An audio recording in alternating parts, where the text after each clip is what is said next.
ओम श्री साई राम। परम प्रेममयी भगवान श्री सत्य साई बाबा पादपद्मरे मोर सहस्र कोटि भक्तिपूत विनम्र प्रणति।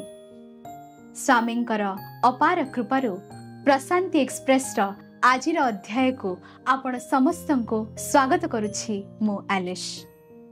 प्रत्येक थर भली आज मध्य आम सहित जड़े एपरी प्रशांति एक्सप्रेस यात्री रहिछंती जे निजर संपूर्ण जीवन को स्वामी पादपद्मरे उत्सर्गीकृत करी स्वामींकर जो सबुठारु प्रिय कार्यक्रमटी रहिछि श्री सत्य साई बाल विकास सेथिरे संश्लिष्ट होइछंती एवं दीर्घ 40 वर्ष धरी से अनेक मनीष परी मनीष गढ़ी तोलिछंती।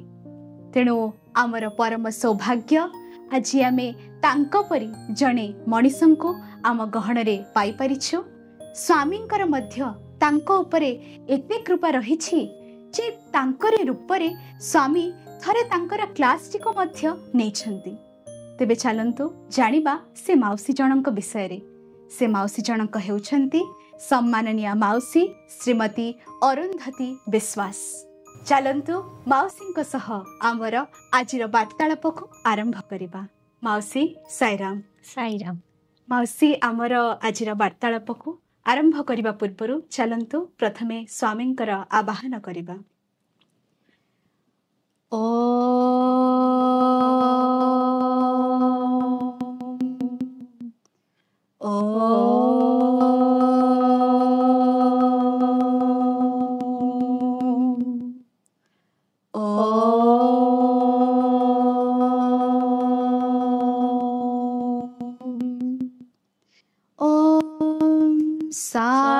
साईश्वराय विद्महे सत्यदेवाय धीमहि तन्नः सर्वः प्रचोदयात्।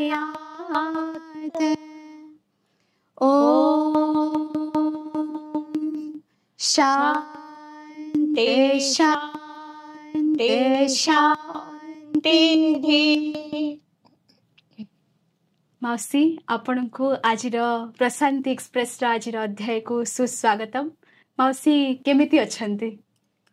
वर्तमान मु भगवान परम कृपारे भलो अछि।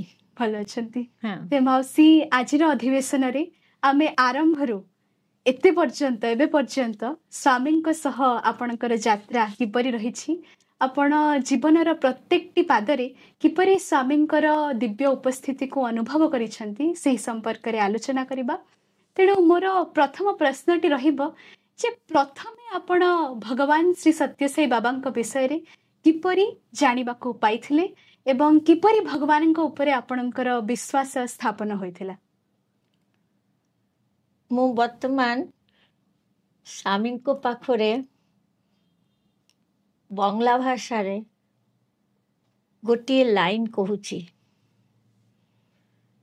मोर हाथ धरे तुम्हें निये चलो सखा, आमी तो पथ चिनी ना, जेथाय तुमी आछो प्रभु सेथाय आमाय निये चलो, तोमार श्रीचरण दुटी मोर जीवनेर होक सब साथी। मु भगवानंकर चरण तले प्रणाम जानाई कि मो जीवनेर प्रतिटी मुहूर्त किभाबे स्वामींकर पाद तले रखी देइछि से कथा कहिबाकू जे भगवान एते बड़ गोटे सुजोग आज देइछंती। छोट झियो नातुनी परी झियोटी एलिस तार संगे मोर आज प्रथम परिचय साक्षाते से मोर अंतर को जय करि नेला। आउ मो दिव्य ज्योति नाती से भी मोर हृदय बसस्थान करने को आरंभ करदेला।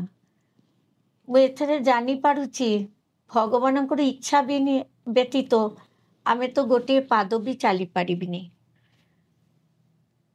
मु भावी नथिली एपरी गोटे सुजोग आसीबो। मते आलिस एबे वर्तमान प्रश्न करुछि प्रथम भगवान को केमिति जानिली। ଆମ ଜୀବନରେ ଯାହା କିଛି ଘଟଣା ଘଟିଛି ଆଲିସ୍, ବହୁତ ବଡ଼ ବଡ଼ ଘଟଣା। ଏତେ ଅଳ୍ପ ସମୟ ଭିତରେ ତ ମୁଁ ଦୁଇ ପଦରେ କିଛି କହିପାରିବିନି, ଚେଷ୍ଟା କରୁଛି। 1970 ମସିହାରେ 17 ଜୁନ୍ ମୋ ବାପାଙ୍କର ହାର୍ଟ ଆଟାକ୍ ହେଲା। ସେତେବେଳେ ମୁଁ ଗ୍ରାଜୁଏସନ୍ ପଢ଼ୁଥିଲି। ମୋର ପରୀକ୍ଷା ହେଇସାରିଛି। ମୋ ବାପା ମୋତେ କହୁଥିଲେ ତୁ MA ଫିଲୋସଫି ଅନର୍ସ ନେଇକି ପଢ଼ିବୁ ନା କ'ଣ ନେଇକି ପଢ଼ିବୁ, ତାଠୁ ତୁ ବରଂ ଲ କଲେଜ ଭର୍ତ୍ତି ହ, ତୁ ବହୁତ ଯୁକ୍ତି ଦେଇକି କଥା ହେଉଛୁ ସଂସାରରେ, ତୋତେ ଲ ପଢ଼ିବାକୁ ହିଁ ମୁଁ କହିବି। ମୁଁ କହିଲି ନାଇଁ ବାପା, ମୁଁ আর କିଛି ପାଠପଢ଼ା କରିବିନି, ମୁଁ ବାହା କରିବି ଆଉ ପିଲା ଛୁଆ ମା ହେବି। ମୋତେ କହିଲା ସେ ତ ସବୁ ଝିଅର ଆଶା, ଏତେ ଜଲ୍ଦି କାହିଁକି? ମୁଁ କହିଲି ନାଇଁ ନାଇଁ, ମୋର ଆଉ ପାଠପଢ଼ା ଭଲ ଲାଗୁନି, ବହୁତ ପରିଶ୍ରମ ହେଉଛି। ସେତେବେଳେ ମୋର ମା କହିଲେ ସଂସାର ଧର୍ମ କ'ଣ ପରିଶ୍ରମ ବିନା ହେଇପାରେ? ତୁ ଦେଖୁନୁ ମୁଁ କେତେ ପରିଶ୍ରମ କରୁଛି। ଏମିତି କଥାବାର୍ତ୍ତା ଚାଲିଛି। ସକାଳବେলা ହଠାତ୍ ମୋ ବାପା ହାର୍ଟ ଆଟାକ୍ ହେଇଗଲା। ଏତେ ମ୍ୟାସିଭ୍ ହାର୍ଟ ଆଟାକ୍ ହେଲା, কোনো ଡାକ୍ତର আর କିଛି ଜବାବ ଦେଇପାରିଲେନି। ସମସ୍ତେ ଆଶା ଛାଡ଼ି ଦେଇଛନ୍ତି। ସେତେବେଳେ କଲିକତା PG ହସ୍ପିଟାଲ, ବହୁତ নাম করা গভর্নমেন্ট হসপিটাল, সেই হসপিটালে গভর্নমেন্ট উচ্চপদস্থ ସରକାରୀ ଯେ ଚାକିରିଜୀବୀମାନଙ୍କର ବିଶେଷ ସୁବିଧା ଥାଏ, ସେଇ ସୁବିଧାରେ ମୋ ବାପାଙ୍କର ବି ମିଳିଗଲା ଗୋଟେ କେବିନ୍। ଆଉ କୋଲକାତାର ସବୁଠୁ ବଡ଼ ହାର୍ଟ ସ୍ପେଶାଲିଷ୍ଟ କାର୍ଡ଼ିଓଲୋଜିଷ୍ଟ ସିଏ ତାଙ୍କର ଚିକିତ୍ସକ ହେଇକି ଦାୟିତ୍ୱରେ ରହିଥିଲା। କିନ୍ତୁ 3 ଦିନ ବାଦେ ଆମକୁ ଜବାବ ଦେଇଦେଲେ আর କିଛି କରିବାର ନାହିଁ, ସବୁ ଶେଷ ହେଇଯାଉଛି ଏବଂ କଳା ପର୍ଦ୍ଦା ବି ଟଙ୍ଗାଇ ଦେଲେ। ଆଉ କହିଲେ ତମେ ସମସ୍ତେ ଭଗବାନଙ୍କୁ ପ୍ରାର୍ଥନା କର। ମୁଁ ବି ଜଗନ୍ନାଥ ଦେବଙ୍କର ଓଡ଼ିଶା, ତମେ ଜାଣିଛ ଓଡ଼ିଶା? ଆମେ ସମସ୍ତେ କହିଲେ ହଁ ଓଡ଼ିଶା ଜାଣିଛି। ଜଗନ୍ନାଥ ଦେବଙ୍କର ପ୍ରସାଦ, ମହାପ୍ରସାଦ ତୁଳସୀ ପତ୍ର ତୁମ ବାପାଙ୍କର ଦେହରେ ମୁଁ ଲଗାଇ ଦେଇଛି, ଏଥିରେ ଯାହା ହେବ ହେବ। ମୋ ମା ଭିଜିଟର ରୁମେ ବସିଥିଲେ ଆଖି ବୁଜିକି। ମୋର ବଡ଼ ଭାଇକୁ ଡାକିକି କହିଲେ ବାପାରେ ମୁଁ କ'ଣ ଦେଖିପାରୁଛି? ମୋ ମା କହିଲେ ଆମେ ସେତେବେଳେ ରାମକୃଷ୍ଣ ପରମହଂସ ଦେବଙ୍କର ଏବଂ ଶାରଦା ମା ସ୍ୱାମୀ ବିବେକାନନ୍ଦକୁ ହିଁ ପୂଜା କରୁଥିଲି। କାରଣ ଆମ ଭାଇମାନେ ସମସ୍ତେ ଠାକୁରଙ୍କର ସ୍କୁଲରେ କଲେଜରେ ପାଠ ପଢ଼ିଛନ୍ତି। ମୋ ବାପା ବି ରାମକୃଷ୍ଣ ସେବା ସଂଗଠନ ଦ୍ୱାରା ମାନେ ସେବା କାମ କରୁଥିଲେ, ମେମ୍ବରସିପ୍ ବି ଥିଲା। ଆମେ କିଛି ଜାଣିନଥିଲି। 69ରେ ମୋର ଭାଉଜ ମୋତେ କହିଲେ ଜାଣିଛୁ ସତ୍ୟ ସାଇ ବାବା ବୋଲି ଜଣେ ଅଛନ୍ତି, ତାଙ୍କର ପୂଜା ହୁଏ ମୋର ମାଉସୀ ଘରେ।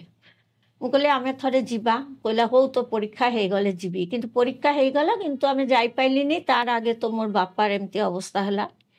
ଭାବିଥିଲି ବାପା ଘରେ ଫେରିଲେ ତାପରେ ଆମେ ଯିବି ତାଙ୍କର ମାଉସୀ ଘରେ। କିନ୍ତୁ ତାର ଆগে ଏଇ ଘଟଣା ଘଟିଲା। ମୋର ମା ହଠାତ୍ ମୋର ଭାଇକୁ କହୁଛନ୍ତି କାହାକୁ ମୁଁ ଗୋଟେ ଦେଖିଲି। ମୋ ଭାଇ କହିଲେ କାହାକୁ? ଠାକୁରକୁ? କହିଲା ନାଇଁ ନାଇଁ, ସେ ଜଣେ ଲେଡିଜ୍ କି ପୁରୁଷ ମୁଁ ଜାଣିପାରିଲିନି। ଲମ୍ବା ଗୋଟେ କମଲା ରଙ୍ଗର ଗାଉନ ପିନ୍ଧିଛନ୍ତି, ବହୁତ ସୁନ୍ଦର ଦେଖିବାକୁ, ବହୁତ ମଧୁର ହସ ହସ ଆଖି ଦୁଇଟି, ଆଉ ହାତ ଆଶୀର୍ବାଦ ଦେଉଛନ୍ତି, ଏମିତି ହାତ ହଲାଉଛନ୍ତି। আর ବହୁତ ସୁନ୍ଦର କୁଚକୁଚିଆ ଚୁଟିଗୁଲା, ମୁଣ୍ଡ ଭର୍ତ୍ତି ଚୁଟି। ଆମେ ତ କେହି ଜାଣିପାରିଲିନି କ'ଣ ମା କହୁଛନ୍ତି। ଅପୋଜିଟେ ଆଉ ଭିଜିଟର ରୁମେ ଆଉ ଜଣେ ଭଦ୍ରମହିଳା ବସିଥିଲେ। ସେ ଇନ୍ଦୋରଠୁ ଆସିଛନ୍ତି, ତାଙ୍କର ମା ଦେହ ଖରାପ, ସେଥିପାଇଁ ସେ ଆସିଛନ୍ତି। ସେ ହଠାତ୍ ମୋର ମାକୁ କହିଲେ ମାଉସୀ ଆପଣ କାହାକୁ ଦେଖିଛନ୍ତି? କହିଲା ଜାଣି ନା ମା, ମୁଁ କାହାକୁ ଦେଖିଲି। ହଠାତ୍ ସେ ତାର ବ୍ୟାଗ୍ ଖୋଲିକି ସତ୍ୟ ସାଇ ବାବାଙ୍କର ଗୋଟେ ଛୋଟ କ୍ୟାଲେଣ୍ଡର ଫଟୋ ସେଇ ମସିହାରେ ମାନେ 1927 ମସିହାରେ ଗୋଟେ ଛୋଟ ପକେଟ୍ କ୍ୟାଲେଣ୍ଡର আর গোটে বিভূতি ছোট্ট পুড়িয়া প্যাকেট পুড়িয়া বাহার করে কহিলে মাউসী দেখন্তু এমিতি দেখিবাকু মোর মা পুরা চিৎকার করে উঠিলে হ্যাঁ মু তো তাকুই দেখিছি ই কিଏ কহিলে এ হচ্ছন্তি ভগবান শ্রী শ্রী সত্য সাই বাবা যে আন্ধ্রপ্রদেশে ଅନନ୍ତପୁର ଜିଲ୍ଲା ପୁଟ୍ଟାପତ୍ତି ଗାଁରେ ଜନ୍ମ ହେଇଛନ୍ତି ସମଗ୍ର ବିଶ୍ୱରେ ତାଙ୍କର କୃପା କରୁଣା ସବୁ ଧାରା ଚାଲିଛି ଆମେ କିଛି ବୁଝିପାରିଲିନି ତାଙ୍କର କଥା କହିଲେ ଆଉ ମାଉସୀ ଆପଣଙ୍କର কোনো ଭୟ ନାହିଁ ପିଲାମାନେ ତମେ ବି ଆଉ ଡରିବନି ତୁମ ବାପା ଏବେ ଭଲ ହେଇଯିବ କାହିଁକି ତମେ ସ୍ୱାମୀକୁ ପାଇଗଲ ଆମେ କିଛି ଜାଣିପାରିଲିନି ନେକ୍ସଟ ଦିନ ସକାଳ ବେলা ଡକ୍ଟର ଆସିକି କହିଲେ ମୋ ଜଗନ୍ନାଥ ଦେବଙ୍କର ତୁଳସୀ ପତ୍ର ଦେଇଥିଲି ସେଥିପାଇଁ କରୁଣା ହେଇଯାଇଛି ଜଗନ୍ନାଥ ଦେବଙ୍କର ମିଷ୍ଟର ଘୋଷଙ୍କର ଆଉ କିଛି ଅସୁବିଧା ହବନି ଏ ଯାତ୍ରା ସେ ବଞ୍ଚିଗଲେ মোর কানেরে জগন্নাথ দেব কোন সাই বাবা কাইকি মু সেতেবেলা পর্যন্ত পুরীরে আসি নথিলি কেবে কিন্তু ফটো দেখিছি আর আমি রথযাত্রার সময় ছোট ছোট রথ বাহার করিকি সজাইকি আমি খেলুথিলি রথ টানি টানিকি কিন্তু জগন্নাথ দেব যে এতে সুন্দর সাইনাথ জগন্নাথ এ তো আমি আগে জানি নথিলি সেই দিন আমি অনুভব করিলি গোটিয়ে কেহি শক্তি অছন্তি যে আমার বাপাকু আজি রক্ষা করিদেলে সেদিন কেবল নামটাই শুনিছিলি তারপর সেই ভদ্রমহিলা মো মাকু কহিলে মাউসী আপন যাইকি এবে ডক্টরଙ୍କୁ অনুরোধ করন্তু বাবাঙ্কর এই ফটো আউ বিভূতি টিকে লগাই পারিবে কি আপন মৌসাঙ্কর দেহে মুন্ডিয়া মারিবা পাই ମୋ ବାପାଙ୍କର ସେତେବେଳେ ହୁସ୍ ଆସେ ନାହିଁ କିନ୍ତୁ ଡେଞ୍ଜର ପିରିୟଡ଼ଟା କାଟିଗଲା এই ବିଭୂତି ଲଗାଇବାର ଅନୁମତି ପାଇବା ପରେ 2-3 ଘଣ୍ଟା ପରେ ମୋ ବାପାଙ୍କର ହୁସ୍ ଆସିଲା କିନ୍ତୁ 3 ମାସ ରହିବା ପଡ଼ିଥିଲା ସେ ହସ୍ପିଟାଲରେ ସେ 3 ମାସ ଭିତରେ ଆମର ଯୋଉଠି ଘର ହେବାର ଥିଲା ସେଇ ଜମିଟା ବିକ୍ରି ହେଇକି ଆଉ ଗୋଟେ ନୂଆ ଜମି କେନା ହେଲା ଗୋଟେ ଘର ଥିଲା ସେ ଘର ବି ବିକ୍ରି ହେଲା ଏସବୁ କରିକି ମୋର ବାହାଘର ବି ସେଇ ହସ୍ପିଟାଲରେ ବସିକି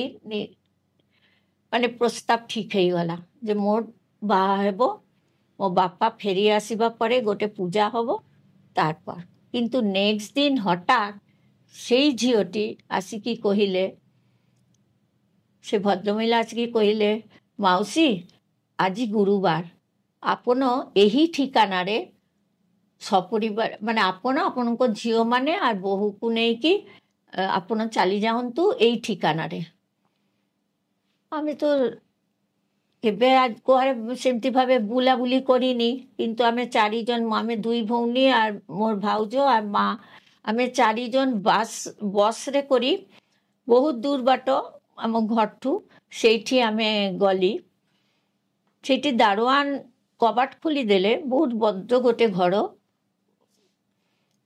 ସେ ଘরের গেটটা ଖୋଲିଦେଲେ ଜଣେ ଦାରୋଆନ କହିଲା ଆପଣ କ'ଣ ଲାଲବାଜାର ସେପଟରୁ ଆସୁଛନ୍ତି ମୋ ବାପା ପୁଲିସ ଅଫିସର ଏସପି ଥିଲେ ସେଥିପାଇଁ ଆମର କ୍ୱାର୍ଟର ଗୁଲା ସେପଟେ ସବୁ ଥିଲା ତ ଆମେ କହିଲି ହଁ ନା ଆସନ୍ତୁ ମା ବସିଛନ୍ତି ଆପଣ ଆସିବେ ସେ କଥା ଜଣାଉଛି ଆପଣ ଆସନ୍ତୁ ଆସିକି ସିଧା 3 ତଲାରେ ଯାଆନ୍ତୁ ସେଠି ଆମର ଠାକୁର ଘର ଅଛି ସେ ଠାକୁର ଘରେ ଯିବେ ୟା ଭିତରେ ଗୋଟେ ସପ୍ତମ ଶ୍ରେଣୀ ଭଳି ପଢ଼ା ଏମିତି ଛୋଟ ଛୋଟ ଝିଅଟା ସେ ଆସିକି ମୋର ହାତ ଧରିକି କହିଲେ ଆସ ନାନୀ ଆସ ଆମ ଠାକୁର ଘରେ ଆସ ଆମେ ଠାକୁର ଘରେ ଯାଇକି ବିଭୂତିର ସେତେବେଳେ ମୁଁ ବିଭୂତି ଏମିତି ସୁଗନ୍ଧ ବାସ୍ନା ଜାଣି ନଥିଲି। ମୁଁ ଭାବିଛି ବହୁତ ଭଲ ଗୋଟେ ଧୂପକାଠି ବୋଧେ ଲଗା ହେଇছে। ମୁଁ ପଚାରିଲି ଏଇ ଧୂପକାଠିଟାର ନାମ କ'ଣ? ବୋଲେ ନା ଧୂପକାଠି ତ ଏବେ ଲଗାଯାଏନି। ଧୂପକାଠି ତ ଆମେ ସନ୍ଧ୍ୟାବେলা 6ଟା ସମୟ ଲଗାଇଥିଲି, ଏବେ ତ 8ଟା ବାଜି ଯାଇଛି, ଆଉ ଧୂପକାଠି ଏବେ ଲଗା ହେଇନି। ବୋଲେ ଏତେ ପବିତ୍ର ଗୋଟେ ଅଦ୍ଭୁତ ଲାଗୁଛି, ଏମିତି ଗୋଟେ ବାସ୍ନା କେଉଁଠି ଆସୁଛେ, ବୋଲେ ସେଟା ବିଭୂତି ବାସ୍ନା। ମୁଁ ଭାବିଲି କାଲି ଯେ ବିଭୂତିଟା ଦେଲା ସେଇଟାର ତ ଏମିତି ବାସ୍ନା ନଥିଲା, ତ ଏଟାର ଏତେ କେମିତି ବାସ୍ନା ହେଲା? କାହିଁକି ପ୍ୟାକେটের ভিতরে রহিগলে, ব্যাগ ভিতরে রহিগলে সেই প্যাকেটটা ধীরে ধীরে ସେ ବାସ୍ନାଟା ଏତେ ନଥାଏ, କିନ୍ତୁ ସ୍ୱାଦ ବି ଏମିତି ନଥାଏ। ଏବେ ତ ଆମେ ରେଗୁଲାର ବିଭୂତି ଖାଉ, ମାନେ ପଟ୍ଟାପତିରୁ ପ୍ୟାକେଟଟା ଯେତେବେଳେ ଖୋଲୁଛି ସେତେବେଳେ ଯେ ବାସ୍ନାଟା ଥାଏ, ଧୀରେ ଧୀରେ ସେ ବାସ୍ନାଟା ଡବା ଭିତରେ ରଖିଲେ ବି ଚାଲିଯାଏ, କିନ୍ତୁ ଏ ବାସ୍ନା যেন ମୋତେ টানি টানিକି ନେଇଯାଉଛେ। ତାପରେ ତ ସେ ଠାକୁର ଘରେ ଯାଇକି ଦେଖିଲି ଦୁଇଟି ଗୋପାଳ, ମାନେ ଦି ଗୋପାଳ, ଯୋଡ଼େ ଗୋପାଳ ଗୋଟେ ବଡ଼ ତାମ୍ରପତ୍ରରେ ବାସନେ ବସିଛନ୍ତି, ପୁରା ମହୁରେ ଭର୍ତ୍ତି ହେଇକି। ମୁଁ କହିଲି এটা କ'ଣ? গঙ্গা জল রখিছ কি? কইলা না, এটা গঙ্গা জল নୁହେଁ, এটা বাবাଙ୍କର সৃষ্টি করা মহু, কেবেটা খালি ହୁଏ না, যেତେବେଳେ কমি কমি যায় সেତେବେଳେ পুনি ভর্তি হয়ে যায়। মানে এটা কি আশ্চর্য ব্যাপার। মোর ଟିକେ ଖରାପ ବୁଦ୍ଧି ଥିଲା, ସେଥିପାଇଁ ଭାବିଲି ଏଇଟା ବୋଧେ ଯାଦୁକର ବ୍ୟାପାର କିଛି ଅଛି। ମୁଁ କେବେ ଭାବିନି ଯେ ଏଗୁলা ସବୁ ସତ ଘଟଣା। ସେଥିରେ ଆମକୁ ହୋମିଓପାଥି ଯେମିତି ଛୋଟ ଛୋଟ ବଟଲେ, କାଚের ବଟଲ ଆଗେ ଥିଲା, ଛୋଟ ଛୋଟ ସାଇଜের, সেই ବଟলে ମୋ ମାଆକୁ, ମୋ ଭାଉଜକୁ, দুইজনকে দুইটি বটলে মহু ভর্তি করে দেলে। ମୁଁ ଅନାଇ ରହିଲି, ଦେଖିଲି ଟିକେ ବି କମିଲାନି, ସେତିକି ଭର୍ତ୍ତି ରହିছে ଦୁଇଟି ଗୋପାଳ। ତ এইটা ହେଲା প্রথম থরে দেখি আসিবা পরে। তারপরে দোকান বন্ধ হয়ে কথা, আমুকু সেমানে পঠাই দেলে কলকাতার বালিগঞ্জ বলে গোটে জায়গা, সেই জায়গারে বাবাঙ্কর ଆମର ଯେମିତି ସାଇ ଜନନୀତେ ସବୁ କିଛି ମିଳେ, ଷ୍ଟୋର ଠୁ ଆମେ କିଣିପାରେ, ପ୍ରଶାନ୍ତି ଭାଣ୍ଡାର, ଠିକ୍ ସେମିତି ପ୍ରଶାନ୍ତି ଭାଣ୍ଡାର ସେଇଠି ଅଛି। ସେଇ ଦୋକାନେ ଆମକୁ ପଠାଇଦେଲେ, କହିଲା ଆମେ ଏବେ ତାଲା ପକାଇବାକୁ ଯାଉଛି, 9ଟା ବାଜିଗଲା, ଆଉ ତ ଆଜି କେହି ଆସିବାର କଥା ନାହିଁ। ହଠାତ୍ ଗୋଟେ କଲ୍ ଆସିଲା, ସେତେବେଳେ ତ ସବୁ ଲ୍ୟାଣ୍ଡ ଫୋନ୍, ତ ଲ୍ୟାଣ୍ଡ ଫୋନେ କଲ୍ ଆସିଲା, ଏମିତି କେହି ଆସିବେ ଯେ ଫଟୋ କିଣିବେ, ବହି କିଣିବେ। ଆମ ପାଖରେ ବେଶୀ ପଇସା ନଥିଲା, କମ୍ ପଇସାରେ ଯାହା ଯାହା ଫଟୋ ମିଳିଲା, আর ভজন বই আমি কিছু জানি নথিলি, তথাপি ମୁଁ ଗୋଟେ ଭଜନ ବହି ମାକୁ କହିଲି, ମା ଏଇ ଫଟୋଟା କେନ? ମୁଁ ଏନସିସି କରୁଥିଲି, 5 ଟଙ୍କା করে ପାଉଥିଲି ଏନସିସିতে। ତ ମୁଁ ସେଇ 5ଟା ଟଙ୍କା ମୋ ପାଖରେ ଥିଲା। ମା ମୁଁ ଏଇ ଫଟୋଟା କିଣିବି আর এই বইটা ମୁଁ কিনিবি। মোর 5 ଟଙ୍କାରେ ଗୋଟେ 3 ଟଙ୍କାର ଫଟୋ আর 2 ଟଙ୍କାର ଗୋଟେ বাংলা ভজন বই কিনিলি। আর ମୋ মা ଆଉ ବି 2ଟା ଫଟୋ କିଣିଲା। ଆଉ জীবনী বই সত্যম শিবম সুন্দরম সেତେବେଳେ ফার্স্ট পার্ট খালি বাহারিছে বাংলায়, সেটা কিনিলে। এমতি কিনাকিনি করিকি ଆମେ ତ ବହୁତ ଆନନ୍ଦେ, ଆମେ କ'ଣ ଗୋଟେ କୁଆଡ଼େ ଚାଲି ଯାଇଥିଲି, ଆମେ 4 ଜଣ, ଆମେ କିଛି ଜାଣିନା। ମୋ ଭଉଣୀ ତ କଥା ହିଁ ବାହାରିଲାନି। ମୁଁ ଭାବିଲି ତୁ କ'ଣ ଡରି ଯାଇଛୁ ଏସବୁ ଦେଖିକି? ନା, ମୋର କେମିତି ଗୋଟେ ଅଦ୍ଭୁତ ଲାଗୁଛେ। ସେ ବାବା କିଏ, সেটাই মোর প্রশ্ন আসুছে। মোর এইসব কিছুই প্রশ্ন আসেনি।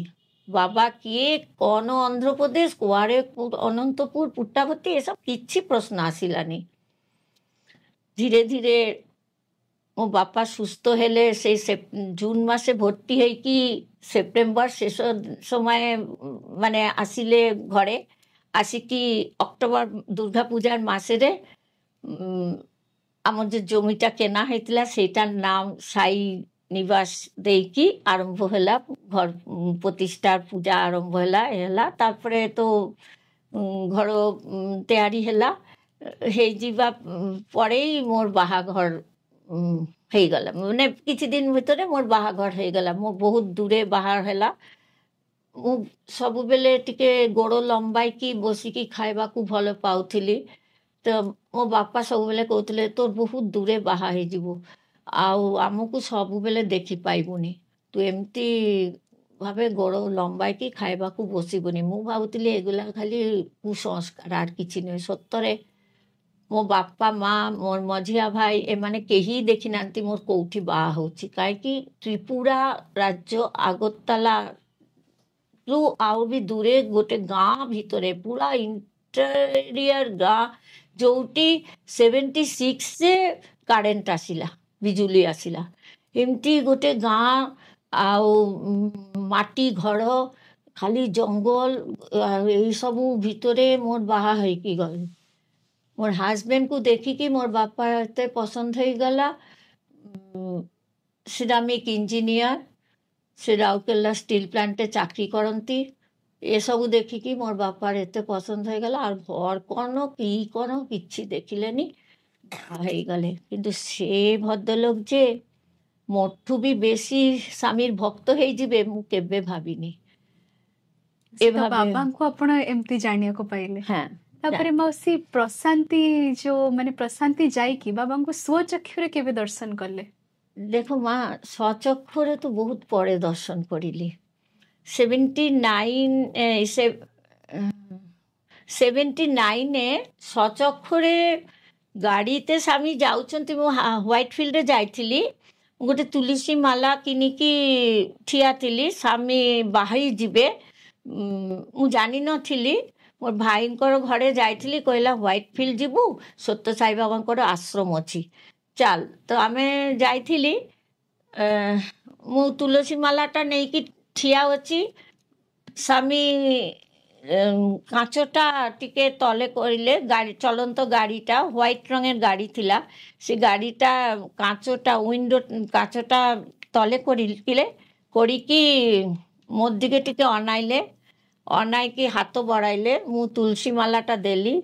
ସେ ପୁଣି ଏମିତି করে ଛୁଆଇ ଦେଇକି ତାଙ୍କ ନିଜ ଦେହରେ ତୁଳସୀ ମାଲାଟାକେ ଲଗାଇକି ମୋର ହାତରେ ପୁଣି ରିଟର୍ନ ଦେଇକି ହସିଲେ, ବାସ୍ ଚାଲିଗଲେ। ଆଉ ମୁଁ আর କିଛି ମୋର ସେତେ ପର୍ଯ୍ୟନ୍ତ আর ଦର୍ଶନ ହେଇନି। ତାরপর ପ୍ରପାର ଦର୍ଶନ ଯାହାକୁ କୁହେ, ସେ ଦର୍ଶନ ହେଲା 1987।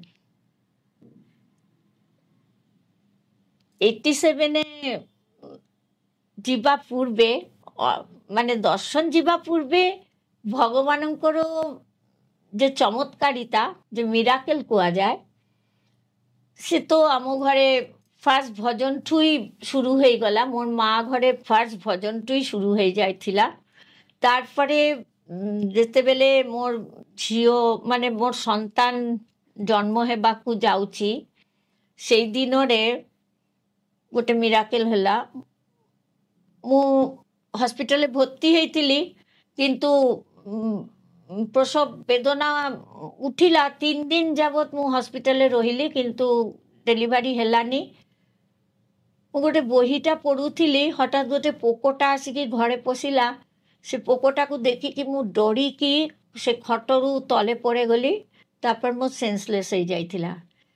ତାପରେ ହସ୍ପିଟାଲଠୁ ମୋର ମା ଘରେ ଫୋନ୍ ଗଲା ଯେ ଏବେ ଆପଣମାନେ ସାଙ୍ଗେ ସାଙ୍ଗେ ଆସନ୍ତୁ, ଏମିତି ଘଟଣା ହେଇଛେ, ଏବେ ସାଙ୍ଗେ ସାଙ୍ଗେ ଆମେ ସିଜାରିଆନ୍ କରିବି, ଆଉ ତૈୟାରୀ ହେଇକି ଆସନ୍ତୁ, କ'ଣ ଶୁଣିବେ ଆମେ ଜାଣିନି।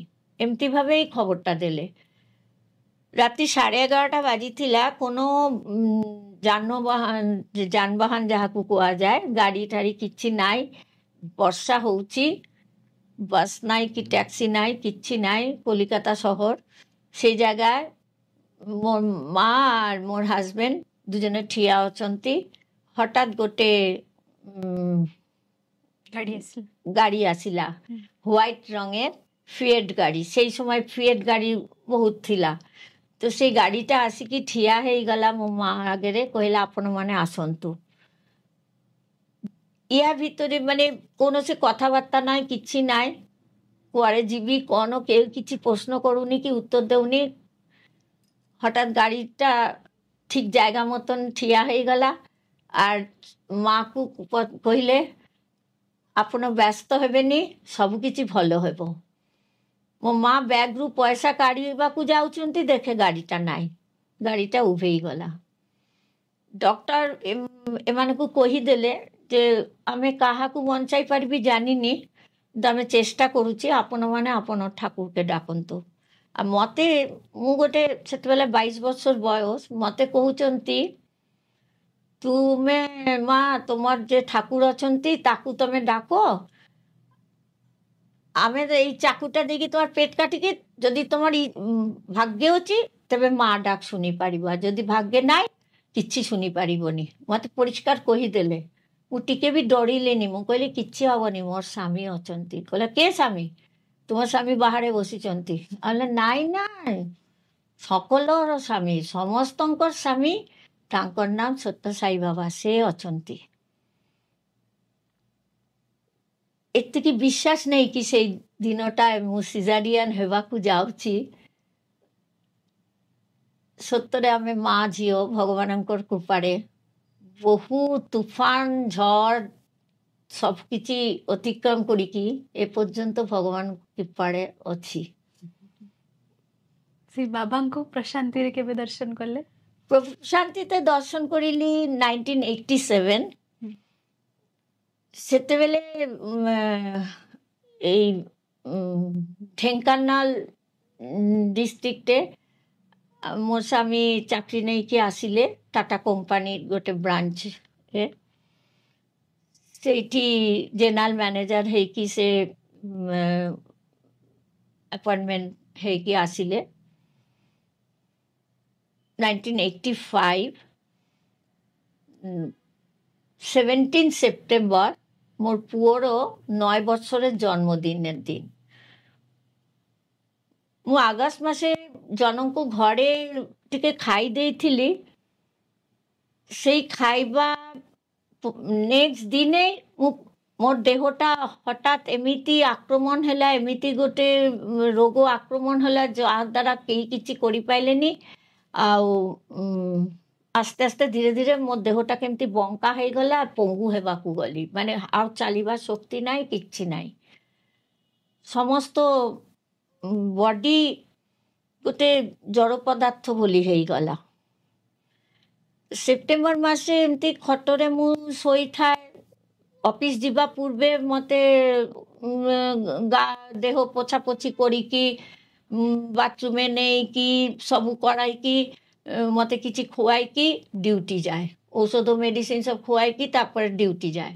ମୂଷା ଯାଆନ୍ତି। হ্যাঁ, তো ডিউটি যাଆନ୍ତି। সেদিন তো বিশ্বকর্মা পূজা, 17 সেপ্টেম্বর বিশ্বকর্মা পূজা। এই পূজারে বসিবে, সে তৈয়ারি চালিছে ফ্যাক্টরিতে।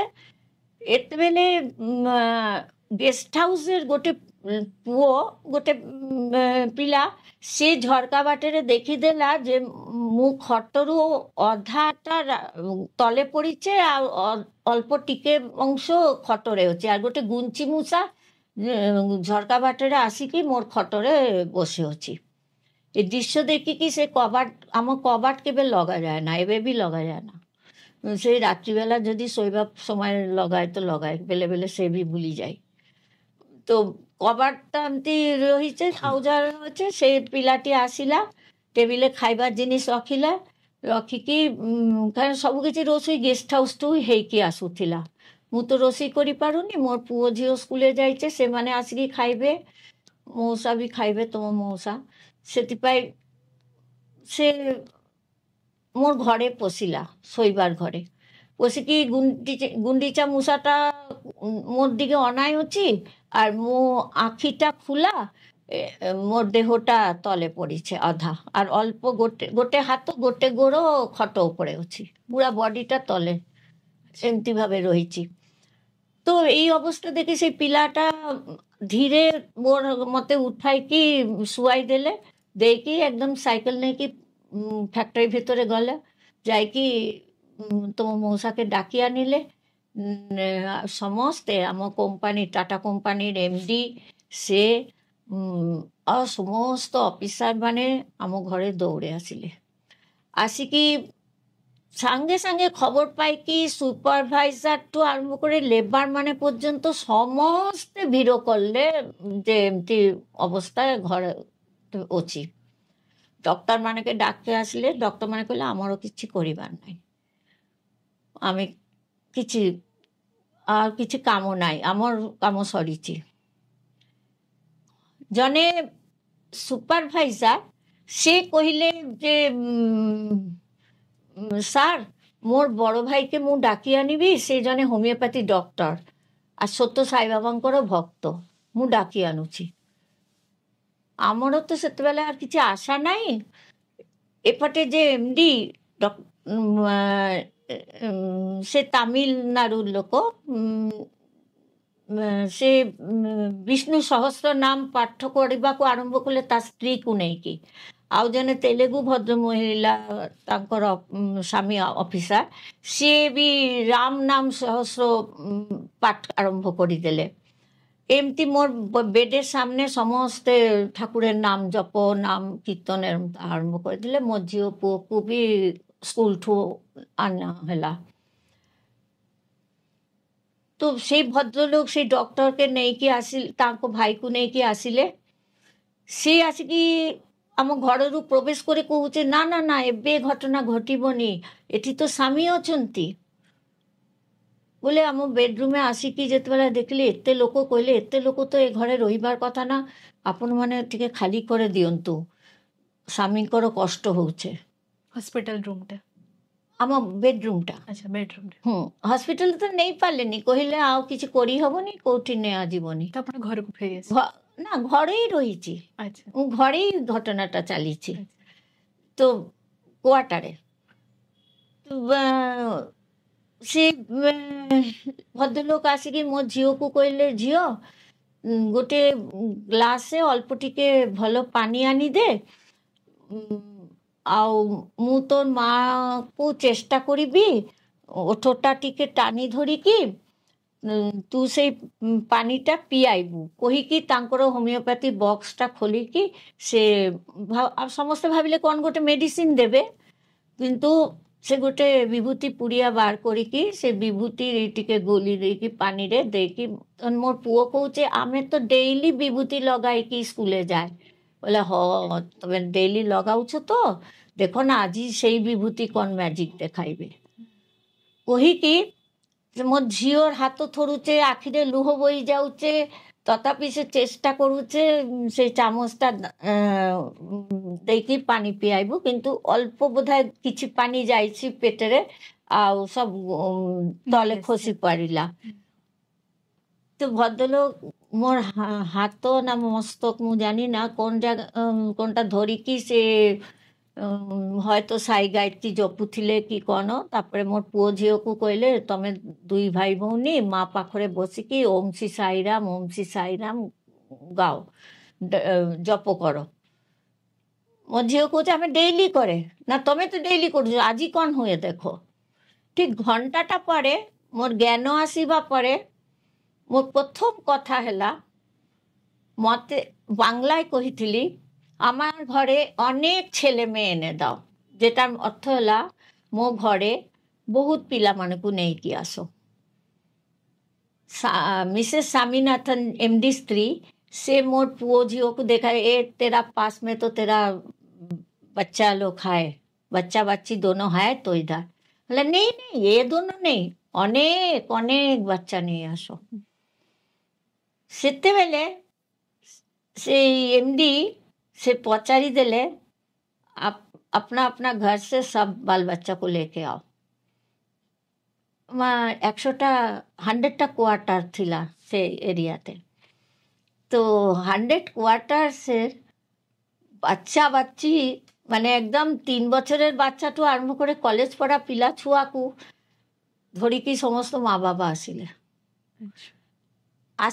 আসিଛନ୍ତି আর এমডি অর্ডার ଦେଇକି ସାଙ୍ଗେ ସାଙ୍ଗେ ଗାଡ଼ି ପଠାଇକି ଅନେକ ତିନ ରସଗୋଲା ସବୁ ଆଣିଲେ, ଆଣିକି ପିଲାମାନେ ହାତେ ହାତେ ଦେଉଛନ୍ତି।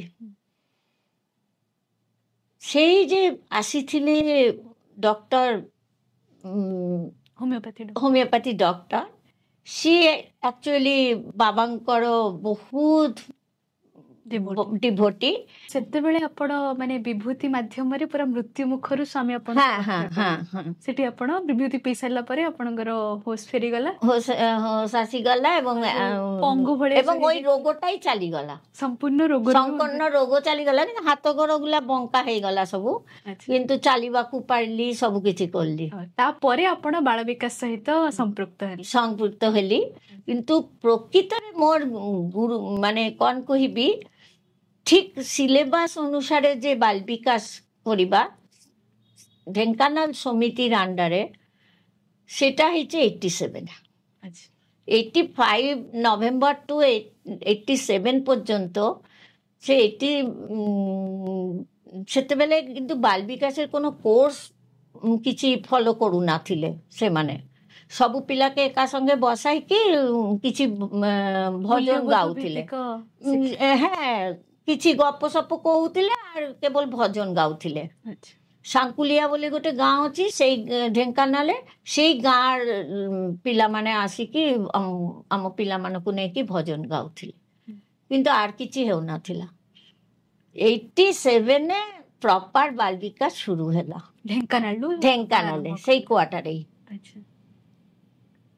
ତାପରେ ବାଳ ବିକାଶର କଣ କେମିତି ଅନୁଭୂତି ରହିଲା? କାହିଁକି ଆମେ ବହୁତ ପିଲାମାନଙ୍କଠୁ, ଆପଣଙ୍କର ତ ଏତେ ବର୍ଷର ଅଭିଜ୍ଞତା, ଆମେ ଅନେକ ପିଲାମାନଙ୍କୁ ଦେଖୁଛୁ ଆଉ ସମସ୍ତେ କୁହନ୍ତି କି ଆମକୁ ଗୁରୁମା ବହୁତ ଭଲ ଲାଗନ୍ତି। ତ ଆପଣ ମାନେ କ୍ଲାସରେ ବାଳ ବିକାଶ କ୍ଲାସରେ କେମିତି ନିଅନ୍ତି କି ତାହା ମାନେ ପିଲାମାନଙ୍କୁ ଏତେ ଆକୃଷ୍ଟ କରେ? ମୁଁ କେମିତି ନିଏ ସେ କଥା ତ ମୁଁ ଜାଣିନି, ସିଲେବାସ ଅନୁସାରେ ପ୍ରିପେୟାର ହେଇଗଲେ କିନ୍ତୁ ମୁଁ କ୍ଲାସ ସେଇଗୁলা ପଢାଇ ପାରେ ନା। ଯାହା ସ୍ୱାମୀଙ୍କୁ ଯାହା ସ୍ୱାମୀଙ୍କର ସେଇ ମୁହୂର୍ତ୍ତେ ଇଚ୍ଛା হয় ମୁଁ କିନ୍ତୁ ସେଇভাবে କ୍ଲାସ নিয়ে, ଏବେ ବି ସେয়াই ଚାଲିছে। ମୁଁ হয়তো গীতা শ্লোক কোনটা গোটে প্রিপেয়ার ହେଇଯିବି, সেদিন সেটা পড়াইবার সুযোগ পাইবিনি। ସେମାନେ କଣ ଗୋଟେ କଥା କହିଦେବେ ଯେ ସେଇଟାରେ ଆରମ୍ଭ ହେଇଯିବ ବାଳ ବିକାଶ କ୍ଲାସଟା। ଏବେ ବି ସାଇ ଆନନ୍ଦ ଆମେ ନେଉଛି, ଏଭାବେ ହିଁ ଚାଲିছে। ତାଙ୍କର ତ କୋର୍ସ ନାହିଁ, ତାଙ୍କର ଆୱାରନେସ୍ କ୍ଲାସ। আর ଏବେ ବି ଆମେ ଯେ କ୍ଲାସ ନେଉଛି, ମୁଁ ଶିଖୋଚଣ୍ଡୀରେ ଭଗବାନ ଯେ ଦାୟିତ୍ୱ ଦେଇଛନ୍ତି, ସେଟା ବି ସେମିତି ସିଲେବାସ ଅନୁସାରେ ପ୍ରପର ଯେ একদম ଆଜି ଏ ଭଜନ ଶିଖାଯିବ, ଆଜି ଏଇ ସ୍ତୋତ୍ର କୁହାଯିବ, ଏମିତି ଭାବେ ମୁଁ କେବେ କ୍ଲାସ ନେଇପାରିନି। ସେ ଶିଖରଚଣ୍ଡୀ ବସ୍ତିରେ ଆମେ ଶୁଣିଛୁ କି ମାନେ ପୁରା ରୂପାନ୍ତରଣ ବାଳ ବିକାଶ ମାଧ୍ୟମରେ କଣ ରୂପାନ୍ତରଣ ଘଟିଛି, ତା ସମ୍ପର୍କରେ ଆମକୁ ଟିକେ କିଛି। ଶିଖୋଚଣ୍ଡୀ ଗୋଟେ ଜାଗା ଏମିତି, ସେଇଠି ମା ମାନେ ମୋଷ୍ଟଲି ଯେତେ ମା ଅଛନ୍ତି ସମସ୍ତେ ମା ମାନେ ପ୍ରାୟ ଘର କାମ କରନ୍ତି, ମାନେ মেড সার্ভেন্টের ঘর কাম করନ୍ତି সমস্ত মা মানে। আর বাপা মানে କିଛି ରଙ୍ଗ କାମ କରନ୍ତି, କିଛି ଅଟୋ ଚଲାଉଛନ୍ତି ଏମିତି। କିନ୍ତୁ 99% ଲୋକ ସେଠି ମଦୁଆ, ମାନେ ମଦ ପିଏ। ମଦ ନ ପିଇକି ତାଙ୍କର ଗୋଟେ ରାତ୍ରି ବି ଯାଏ ନା। ସ୍ତ୍ରୀ ମାନଙ୍କ ଉପରେ ବହୁତ ଅତ୍ୟାଚାର ବି କରେ, ହାତ ଉଠାଏ, ଗାଲାଗାଲ ମାନେ ଖରାପ ଭାଷାରେ କଥା ହୁଏ। ମଦ ଅନେକଟା କମିଛି, ହାତ ଉଠାଇବାଟା ବି କମିଛି, ଗାଲାଗାଲ ବି କିଛି ବନ୍ଦ ହେଇଛି। କିନ୍ତୁ ଯେଉଁ ସବୁ ପିଲାମାନେ କ୍ଲାସ୍ କରୁଛନ୍ତି ସେମାନେ ଏତେ ଡେଡିକେଟେଡ୍ ଡିଭୋଟେଡ୍ ହେଇଗଲେ କ୍ଲାସ୍ ମାଧ୍ୟମରେ ଯେ ସେମାନେ ହିଁ ପରିବର୍ତ୍ତନ କରିଛନ୍ତି ତାଙ୍କର ମା ବାପା। ସେଠି କେତେ ପିଲା ବାଳ ବିକାଶରେ ଅଛନ୍ତି? ପ୍ରଥମ ଆରମ୍ଭ ହେଇଥିଲା 50 ନେଇକି 50। ତାପରେ ଧୀରେ ଧୀରେ ଧୀରେ ଧୀରେ ମାନେ ଯେଉଁମାନେ ବଡ଼ ହେଇଗଲେ, 10 ବର୍ଷ ହେଲା ଏ ବର୍ଷ, 10 ବର୍ଷ ଯେ କ୍ଲାସ୍ ଚାଲିଲା, ପ୍ରଥମ ଯେଉଁମାନେ ଫାର୍ଷ୍ଟ ইয়ার ସେମାନେ କିନ୍ତୁ ପାଠ ପଢ଼ାଏ ଖୁବ୍ ଭଲ। କିଛି ପିଲା ଅଛନ୍ତି ଯେଉଁମାନେ ଇଞ୍ଜିନିୟର, ଝିଅ ପିଲା ବି ଇଞ୍ଜିନିୟର ଅଛନ୍ତି, ପୁଅ ପିଲା ଇଞ୍ଜିନିୟର। ଆଉ ଗ୍ରାଜୁଏସନ୍ ବହୁତ ଜଣ କରିଛନ୍ତି, ବିକମ୍ ନେଇକି ବହୁତ ପିଲା ଗ୍ରାଜୁଏସନ୍ କରିଛନ୍ତି, BSc ବି ପଢ଼ିଛନ୍ତି। ଆবার କେତେଗୁଲା ଘର ଅଛି ଝିଅଗୁଲା କ୍ଲାସ୍ 10 ପର୍ଯ୍ୟନ୍ତ ପାସ୍ କରାଇବା ପରେ ଆଉ ପାଠ ପଢ଼ାଏ ନା। ମୁଁ ଯେତେ କହିଲେ ବି ଆଉ ପାଠ ପଢ଼ାଏ ନା। ସେলাই ସ୍କୁଲ ଠିକ୍ ନୁହେଁ, ଯେଉଁମାନେ ବ୍ଲାଉଜ୍ କାଟିବା ଏ କାଟିବା ଏଇ ସିଲାଇ ଶିଖାଉଛନ୍ତି ସେଇ କାମରେ ପଶାଇ ଦେଉଛନ୍ତି, ଆଉ ବେଶୀରଭାଗ ওই ରଙ୍ଗ କାମରେ ପୁଅ ପିଲାମାନଙ୍କୁ ଲଗାଇଥାଏ। କିନ୍ତୁ ମୋର ବାଲ ବିକାଶ ଆସିବା ଦ୍ୱାରା ଏ ପିଲାମାନେ କିଛିଟା ଉନ୍ନତି ହେଇଛେ, କଲେଜ ପର୍ଯ୍ୟନ୍ତ ଯାଇଛନ୍ତି। ସେ ବର୍ତ୍ତମାନ ସମୟରେ କେତେ ପିଲା ଅଛନ୍ତି? ବର୍ତ୍ତମାନ ଏବେ କିଛି ବାହା ହେଇଯାଇଛେ, କେହି ଅନ୍ୟ ବାଳ ଜାଗା ବିକାଶରେ হ্যাঁ ସେଇ 10 ବର୍ଷ ଭିତରେ ତ ପିସେ ବାଦଲ ହେଇଗଲା। ପିସେ ବାଦଲ ସ୍କାର୍ଫ ବ୍ୟାଚ୍ ବି ପାଇଯାଇଛନ୍ତି ବହୁତ ପିଲା। ଏ ବର୍ଷ ବି 2ଟି ପିଲା ପାଇଲା। କଟକେ ଦିଆ ହେଇଥିଲା ସ୍କାର୍ଫ ବ୍ୟାଚ୍, ସେଥିରେ। ଆଉ ଏବେ ବର୍ତ୍ତମାନ ସବୁ ମିଶିକି ଅଛି 25-26 ଏମିତି ଅଛି। କିନ୍ତୁ ସେତିକି ପିଲା ହିଁ ପୁରା ମାନେ ବସ୍ତିରେ କେମିତି ପରିବର୍ତ୍ତନ ଆସିବ ସେମାନେ ଚେଷ୍ଟିତ। হ্যাঁ চেষ্টা କରୁଛନ୍ତି, ବହୁତ ବହୁତ ଚେଷ୍ଟା ଲୋକମାନଙ୍କ କରୁଛନ୍ତି। ଭିତରେ ଯେତେବେଳେ ଆପଣ ମାନଙ୍କୁ ଦେଖନ୍ତି ସାଇରାମ କୁହନ୍ତି ନା କେମିତି କଣ? ଆକାଶ ବାତାସେ ସାଇରାମ। ମତେ ଜାନେ ନା ଚେନେ ନା ଲୋକ ବି ସାଇରାମ କୁହନ୍ତି। ମାନେ ଅନେକ ବୁଢା ଲୋକ ଅଛନ୍ତି, ଅନେକ ଛୋଟ ବାଚ୍ଚା ଅଛନ୍ତି ଯାହାକୁ ମୁଁ ମାନେ କ୍ଲାସ ସାଙ୍ଗେ ସମ୍ପର୍କ ନାହିଁ, ସେମାନେ ବି ସାଇରାମ କୁହନ୍ତି। ଦୌଡ଼ି ଦୌଡ଼ି ଆସିବ ଛୋଟ ଛୋଟ ବାଚ୍ଚା, ଆଉ ମୁଁ ସବୁବେଳେ ବ୍ୟାଗେ ଚକୋଲେଟ୍ ରଖିଥାଏ। ଏଟା ମତେ ବ୍ରହ୍ମାନନ୍ଦ ବଡ଼ ଭାଇନା ମତେ ଶିଖେଇଥିଲେ। ଏମିତି ଗାଁ ଗାଁ ବୁଲିକି କ୍ଲାସ୍ କରିବୁ ଝିଅ, ସେତେବେଳେ ଟିକେ ଲାଞ୍ଚ ଦେବା ପଡ଼ିବ, ବୁଝିଲୁ। ତ ଲାଞ୍ଚଟା ତ ଚକୋଲେଟ୍ଟା ତ ଟିକେ 50 পয়সা চকলেট, সেই দিনের 50 পয়সা মানে ভালোই দাম। হ্যাঁ ଏବେ ବି ମୁଁ 50 ପଇସା କି ଟଙ୍କେ କିଆ ଚକଲେଟ୍ ଧରିକି ରାଖେ। ଜନ୍ମଦିନ ହେଲେ ଟିକେ ବେଶୀତେ ଉଠେ, ନହେଲେ ଟଙ୍କେ କି ଚକଲେଟ୍ 30 ଟଙ୍କା ଧରିକି ବ୍ୟାଗେ ରଖିଦେଇ। ରାସ୍ତା ଯେତେ ବାଚ୍ଚା ମୁଁ କ୍ଲାସେ ଆସୁ ନା ଆସୁ ସାଇରାମ କହିଲେ ତାକୁ 2ଟା ଚକଲେଟ୍ କି 1ଟା ଚକଲେଟ୍ ଦେଇକି ମୁଁ ଯାଏ। ପିଲାମାନେ ଅତ୍ୟନ୍ତ ଆଗ୍ରହ ନେଇକି ସ୍ୱାମୀଙ୍କର କାମ କରିବା ଏବଂ ତାଙ୍କ ମା ମାନଙ୍କୁ ବି ନେଇକି ଆସୁଛନ୍ତି। ମା ମାନେ ବି ଇନଭଲ୍ଭ ହୋଇଛନ୍ତି, ଘରେ ଘରେ ଭଜନ ବି ହଉଛି। ତାପରେ ଆମେ ଜାଣିବାକୁ ଚାହିଁବୁ କି ସାଇ ଆନନ୍ଦମ କଣ, ତାର ପରିକଳ୍ପନା ଆପଣ କିପରି କରିଥିଲେ? କାହିଁକି ନା ଆପଣ ତା ସହିତ ପୁରା ଅଙ୍ଗାଅଙ୍ଗୀ ଭାବେ ଯେହେତୁ ଜଡ଼ିତ, ତ ତାହା କିପରି କେମିତି କଣ ଆରମ୍ଭ ହୋଇଥିଲା? 1987 ଯେତେବେଳେ ପ୍ରଥମ ସେବା ଦଳେ ଗଲି, ସେଥିରେ ମୋର ସାନିଟେସନ କାମରେ ବି ନାମ ଯାଇଥିଲା ଏବଂ ବାଲ ବିକାଶ ଗୁରୁ ଟ୍ରେନିଂ ଗୋଟେ ସେସନ ଚାଲିଥିଲା, ସେଇଟାতে ବି ନାମ ଯାଇଥିଲା ଢେଙ୍କାନାଳ ସମିତିଠୁ। ତ ଏକା ସାଙ୍ଗେ 2ଟା କାମ କରିବାରେ ବହୁତ ମତେ ଲାଗୁନଥିଲା ପରିଶ୍ରମ ହେଉଛି। ଅଳ୍ପ ବୟସ ଥିଲା, ଆଉ ବହୁତ ନୂଆ ଧରনের ଏନର୍ଜିଟି ଥିଲା, କିନ୍ତୁ ମୁଁ ଘରେ କେବେ ଏସବୁ ଝାଡ଼ା ପରିଷ୍କାର ଏସବୁ କାମ କେବେ କରିନି। কোয়ার্টারে রয়েছি, ভালো ফ্যাক্টরি ସବୁ ବାଥରୁମ୍ କ୍ୱାର୍ଟରରେ ତାଙ୍କର ଏଇ ଲୋକ ଆସିକି ପରିଷ୍କାର କରେ, ସୁଇପର ମାନେ ଆସିକି। ମୋତେ କିଛି କରିବାକୁ କେବେ ଦରକାର ପଡ଼େନି। କିନ୍ତୁ ଭଗବାନ ଯେତେବେଳେ ଏମିତି ମୋତେ ଶାସ୍ତି ଦେଲେ କି ବେନିଫିଟ୍ ହେଲା, ମୋର ବେନିଫିଟ୍ ହେଇଛେ, କାହିଁକି ପରହିତ ଜୀବନରେ ମୋତେ ବହୁତ ବଡ଼ କାମଟା କରିବା ସୁଯୋଗ ମିଳିଥିଲା। ସେଟା ଭଗବାନ ମୋତେ ସକାଳ ବେলা ମୁଁ ଗାଧୋଇକି ଆଉ ଧଳା ଶାଢ଼ୀ ଲାଲ ବର୍ଡର, ଏଟା ମୋର ମାନେ ଏକଦମ ସିଷ୍ଟମ ହେଇଥିଲା। ମୁଁ ଧଳା ଶାଢ଼ୀ ପିନ୍ଧିକି କ୍ଲାସ୍ କରୁଥିଲି।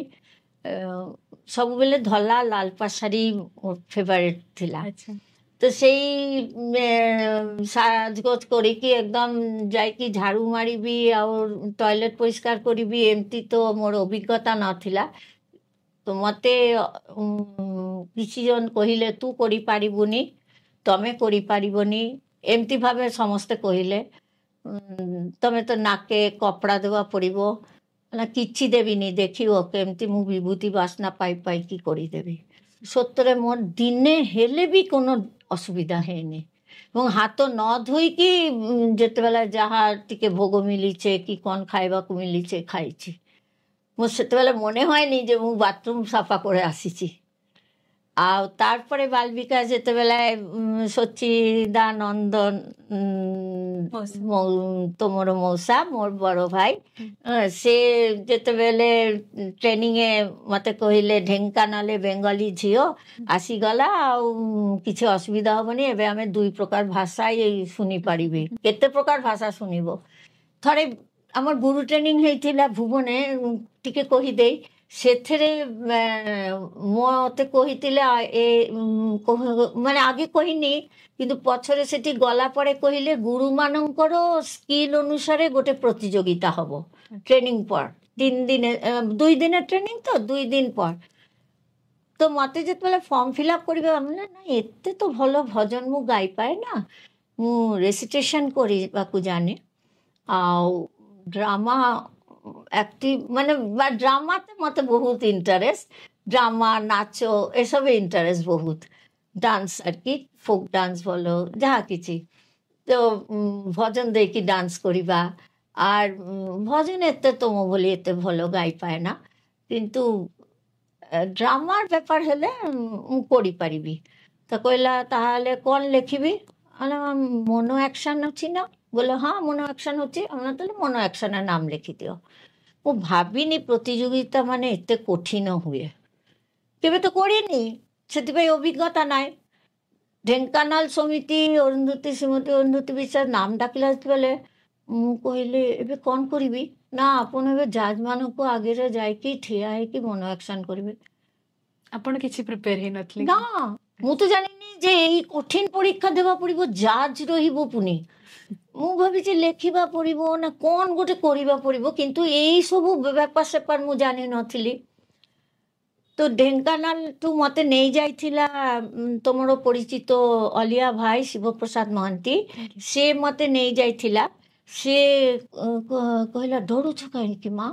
ମୁଁ କହିଲି ଡରିବିନି, ମୁଁ ତ ଓଡ଼ିଆ ଭାଷା ହିଁ ଜାଣେ ନା, ଏ ତ ସମସ୍ତେ ଓଡ଼ିଆ ଭାଷା କଥାବାର୍ତ୍ତା ହେଉଛନ୍ତି। କହିଲା ତମେ କେଉଁ ଭାଷା ଜାଣ? ନା ହିନ୍ଦୀ, ହିନ୍ଦୀରେ କହିବି? କହିଲା ହଁ ହିନ୍ଦୀରେ କହ, ବାংলা ବି ବୁଝିଯିବେ ସମସ୍ତେ। ତା ସଙ୍ଗେ ମୁଁ ହିନ୍ଦୀতেই କଥାବାର୍ତ୍ତା ହେଉଥିଲି ସେତେବେଳେ। ଢେଙ୍କାନାଳରେ ବେଶିରଭାଗ ମାନେ ଲେଡ଼ିଜ୍ ମାନଙ୍କ ସହିତ ଓଡ଼ିଆ ଟିକେ ଟିକେ କହିବାକୁ ଚେଷ୍ଟା କରୁଥିଲି, କିନ୍ତୁ ହସୁଥିଲେ ସମସ୍ତେ। ସେ ଅଲିଆ ଶୁଣିକି ମୁଁ ଜାଣିନଥିଲି ଅଲିଆ ମାନେ ଡାଟି ଜିନିଷ। ମୋତେ ବହୁତ ଦୁଃଖ ଲାଗିଥିଲା, ରାଗ ଲାଗିଥିଲା।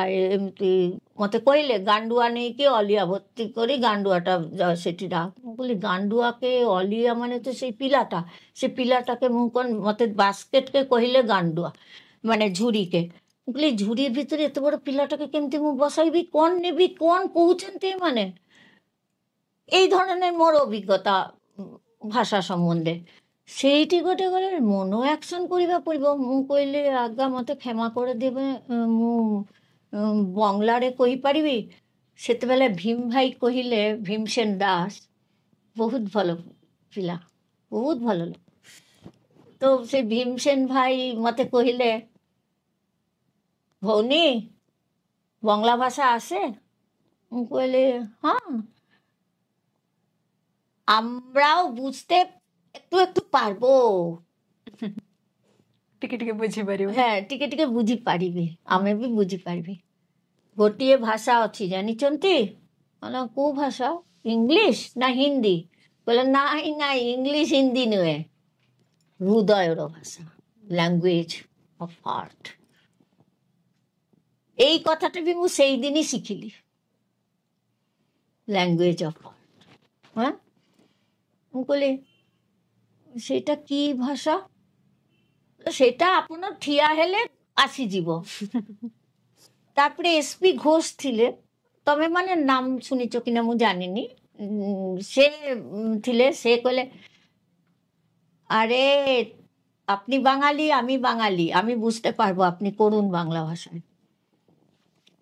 ইতিমধ্যে মতে ମୁଁ କହିଲି 5 ମିନିଟ୍ ମୋତେ ଟାଇମ୍ ଦିଅନ୍ତୁ, ମୁଁ କ'ଣ କରିବି ମୁଁ ବୁଝିପାରୁନି, ଟିକେ ପ୍ରିପେୟାର। ଆଚ୍ଛା ଆଚ୍ଛା ଠିକ୍ ଅଛି, ସ୍ପେଶାଲ ଟାଇମ୍ ଦିଆଗଲା 5 ମିନିଟ୍।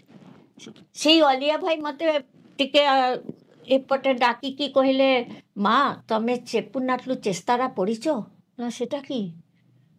তুমি জানিনো বাবাঙ্কর 9 ବର୍ଷରେ বয়সে লেখা ସେ ନାଟକଟା ତମେ ଜାଣିନ? ନାଇଁ ତ, ମୁଁ ତ ଜାଣିନି। ନା କୃଷ୍ଣ ନାମେ ଗୋଟେ ପିଲା ଥିଲା, ତାର ଗୋଟେ ଥିଲା, ସେଇ ଥିଲା, ଆମେ ଯେ ପ୍ରକାର କଥାବାର୍ତ୍ତା ହୋଇ ସେଇ ପ୍ରକାର, ମାନେ ସେ ତ ହିନ୍ଦୀতে ମୋତେ କହୁଛେ, ମୋ ମୁଣ୍ଡতে କ'ଣ ଚାଲିছে ମୁଁ ଜାଣିନି। ବୋଲେ ଏଇଟା ଏବେ କରିବି? କହିଲା হ্যাঁ ଏଇটাই କର। ସେ ମୋତେ କହିଲା ହିନ୍ଦୀতে ଗଡ଼ଗଡ଼ করে କହିଦେଲା। ମୁଁ କ'ଣ ବୁଝିଲି କ'ଣ ଜାଣିଲି ଭଗବାନ ହିଁ একমাত্র ଜାଣେ। ମୁଣ୍ଡିଆ ମାରିଲି, ଭଗବାନ ସେଇ ହୃଦୟ ଭାଷା ତମେ ମୋତେ ଶିଖାଅ, ତମେ ମୋତେ ଏବେ ବାହାର କର, ମୁଁ କିଛି ଜାଣି ନା, ମୋତେ ତମେ ସାହାଯ୍ୟ କର। ଆଜି ବି ସେଇ ପ୍ରାର୍ଥନା ହିଁ କରୁଛି। ତ ଭଗବାନ ସେଦିନ ଅତ୍ୟନ୍ତ ଦୟାଳୁ ହେଇକି ଗୋଟିଏ କି ଦୁଇଟା ବୋଧେ ମୁଁ ଓଡ଼ିଆ ଭାଷା କହିଛି, আর কোন ভাষা কইছি ମୁଁ জানি না এপর্যন্ত, ମୁଁ সত্যিই জানি না। যেତେବେଳେ ରେଜଲ୍ଟ ବାହାରିଲା, ସର୍ବପ୍ରଥମେ ନାମଟି ଘୋଷଣା ହେଲା, ଢେଙ୍କାନାଳ ସମିତି ଶ୍ରୀମତୀ ଅରୁନ୍ଧତୀ ବିଶ୍ୱାସ ପ୍ରଥମ ହେଇଛନ୍ତି। ନିଜର କାନକୁ ବିଶ୍ୱାସ କରିନଥିଲି। ସେଇ କୁମୁଦିନୀ ଚେପି ନାଟୁ ଚେଷ୍ଟାର ଉପରେ ଆପଣ ପ୍ରଥମ ନାଟକଟା କରିଲି। ସେତେବେଳେ ଆପଣ ହୃଦୟଙ୍ଗମ କଲେ କି ବାବା ଯୋଉ କୁହନ୍ତି କି ହୃଦୟର ଭାଷା, ହୃଦୟର ଭାଷା ତାର ଦେଖ ଦେହ କ'ଣ ହଉଛେ, ଥରୁଛେ, ପୁରା ଶିଭାରିଂ ହଉଛି। ତାପରେ ତ ମତେ ସେଇଦିନ ସମସ୍ତେ ମାନେ ଗେହ୍ଲ କରିକି ଯେ କେମିତି କହିବି, ମାନେ ମୁଁ ଭାବି ପାରିଲିନି ମୁଁ କିଏ। ମତେ ସମସ୍ତେ ଭଉଣୀମାନେ ଆସିକି ଏମିତି ଭାବେ ସ୍ନେହରେ ଆଲିଙ୍ଗନ କଲେ, ଭଲ ପାଇଲେ। ଆଜି ପର୍ଯ୍ୟନ୍ତ ସେ ଭଲ ପାଇବାଟା ହଉଛି। ସରୋଜିନୀ ଭଉଣୀ ସେଇ ଦିନଠୁ ମତେ ଆଜି ପର୍ଯ୍ୟନ୍ତ ଭଲ ପାଉଛନ୍ତି। ଆଉ ଦି ଜଣର ନାମ ନ କହିଲେ ହିଁ ହେବନି। ସେ ହେଲା ପ୍ରଭାତୀ ଦାସ, ହରିକୃଷ୍ଣ ଭାଇଙ୍କର ସ୍ତ୍ରୀ, ଆଉ ଜଣେ ହେଉଛନ୍ତି ଅରୁଣ ପଣ୍ଡାଙ୍କର ସ୍ତ୍ରୀ। ଏମାନେ ମତେ ମାନେ ପ୍ରାଣ ଭରିକି ପ୍ରେମ ଦେଇଛନ୍ତି। ଆଉ ମୋର ତ ଢେଙ୍କାନାଳ ସମିତି ଅଛି, ଭୁବନେଶ୍ୱରରେ ପ୍ରତ୍ୟେକ ଭଉଣୀମାନେ ମତେ ବହୁତ ଭଲ ପାଉଛନ୍ତି। ମୁଁ ସେଟା ଫିଲ୍ କରିପାରେ ତାଙ୍କର ଭଲ ପାଇବାଟା। ହସି ଯେପରି ଆଜିର ଇଣ୍ଟ୍ରୋଡକ୍ସନରେ ମୁଁ କହିଲି, ମୁଁ ଶୁଣିଥିଲି ଆପଣଙ୍କ ବିଷୟରେ କି ଯେତେବେଳେ ଆପଣ ଥରେ ବାଳ ବିକାଶ କ୍ଲାସ୍ ନେବାକୁ ଚାହିଁଥିଲେ ଆଉ ଯାଇପାରିନଥିଲେ କୌଣସି କାରଣବଶତଃ, ତେବେ ସ୍ୱାମୀ ଆପଣଙ୍କ ରୂପରେ ଆପଣଙ୍କ କ୍ଲାସ୍ଟିକୁ ନେଇଛନ୍ତି। ତ ତାର ଅନୁଭୂତି କେମିତି କ'ଣ ଥିଲା? କାହିଁକି ବାବା ଆପଣଙ୍କ କ୍ଲାସ୍ ନେଲେ ଆଉ କ'ଣ କାରଣ ପାଇଁ ଆପଣ ଉପସ୍ଥିତ ହୋଇପାରିନଥିଲେ? 88 ଡିସେମ୍ବର ମାସ 1988 ଡିସେମ୍ବର ମାସ ମୋର ଟ୍ୟୁମର ଅପରେସନ୍ ହେଇଥିଲା କଟକ ଗୋଟେ ନର୍ସିଂ ହୋମ୍ କଟକ। ତ ସେତେବେଳେ ସେ ଶିବପ୍ରସାଦ ସେ ମୋର ଆଟେଣ୍ଡାଣ୍ଟ ହେଇକି ରହିଥିଲା, ସେ ଏବଂ ତାଙ୍କ ବଡ଼ ଭାଇ ବି, ଏବଂ ତାଙ୍କ ଘରେ 3 ଭାଇ ମୋତେ ରକ୍ତ ଦେଇଥିଲେ। ଆଉ ଅନ୍ୟମାନେ ବି ରକ୍ତ ଦେବା ପାଇଁ ଆସିଥିଲେ, କାହା ସଙ୍ଗେ ମ୍ୟାଚ୍ ହେଲାନି, କେବଳ ତାଙ୍କ 3 ଭାଇ ସଙ୍ଗେ ମ୍ୟାଚ୍ ହେଲା। ସେଥିପାଇଁ 3 ଭାଇ ରକ୍ତ ଦେଲେ। ତ ସେତେବେଳେ ମୁଁ ତ କ୍ଲାସ୍ରେ ଆଟେଣ୍ଡ କରିପାରୁନି, ଏବଂ ସେ ବି ଆଟେଣ୍ଡାଣ୍ଟ ହେଇକି ରହିବା ଦ୍ୱାରା ସେ ବି କ୍ଲାସ୍ କରିପାରିଲାନି। ସେତେବେଳେ ମୋତେ ଆଟେଣ୍ଡ କରିକି ସେ ଚାଲିଗଲା ତାଙ୍କର ଗାଁ ଜଗତସିଂହପୁରରେ। ସେଇଠି ଧାନ କାଟା ହଉଥିଲା, ସେ ଚାଲିଗଲେ ସେଇ। ଆଉ ମୁଁ ଯେତେବେଳେ ଫେରିଲି, ମୁଁ କହିଲି ତୁ ତ ଯାଉଛୁ, ଆଉ ମୋତେ କେମିତି ଏକୁଟିଆ ସବୁ କ୍ଲାସ୍ ନେବା ପଡ଼ିବ। କହିଲା ତମେ କାହିଁ ବ୍ୟସ୍ତ ହେଉଛ, ତମେ ଏବେ କ୍ଲାସ୍ ନେବନି, ତମେ ଚୁପଚାପ ଶୋଇକି ରହିବ। କିନ୍ତୁ ଖ୍ରୀଷ୍ଟମାସ ଆସିଯାଉଛେ, ବଡ଼ଦିନ, ତ ଆମର ସମିତି ଯେ ର୍ୟାଲିଟା ବାହାରୁଥିଲା ସେତେବେଳେ ବଡ଼ଦିନେ, ବଡ଼ ର୍ୟାଲିଟା, ତ ସେଥିରେ ପିଲାମାନେ ଭାଗ ନେଇଛନ୍ତି। ତାର କିଛି ପ୍ରାକ୍ଟିସ୍ ଚାଲୁଥିଲା। ଆଉ ଗୋଟେ ଛୋଟ ନାଟିକା ହୋଇଥିଲା, ଗ୍ରୁପ୍ 2 ପିଲାମାନେ, ଗ୍ରୁପ୍ 3 ପିଲାମାନେ ମିଶିକି, ଝିଅମାନେ ଓନ୍ଲି। ତା ରିହର୍ସାଲ ଦେଇଛନ୍ତି, କିନ୍ତୁ କେ ଏମାନଙ୍କୁ ନେଇକି ଯିବେ ଏ ଦାୟିତ୍ୱ ପଡ଼ିଲା। ତ ମୁଁ କହିଲି ମୁଁ ନେଇଯିବି। ନା 7 ଦିନ ହେଇନି, ତୁମେ ଅପରେସନ୍ ହେଇକି ଆସିଛ, ଏତେ ବଡ଼ ଷ୍ଟିଚ୍ କାଟା ହେଲା, 7 ଦିନ ହେଇନି, ତମେ ର୍ୟାଲିতে 5 କିଲୋମିଟର ଚାଲିବ, ତୁମ କ'ଣ ମୁଣ୍ଡ ଖରାପ ହେଇଯାଇଛି ବୋଲେ ମୋତେ ସମସ୍ତେ ପାଟି କଲେ।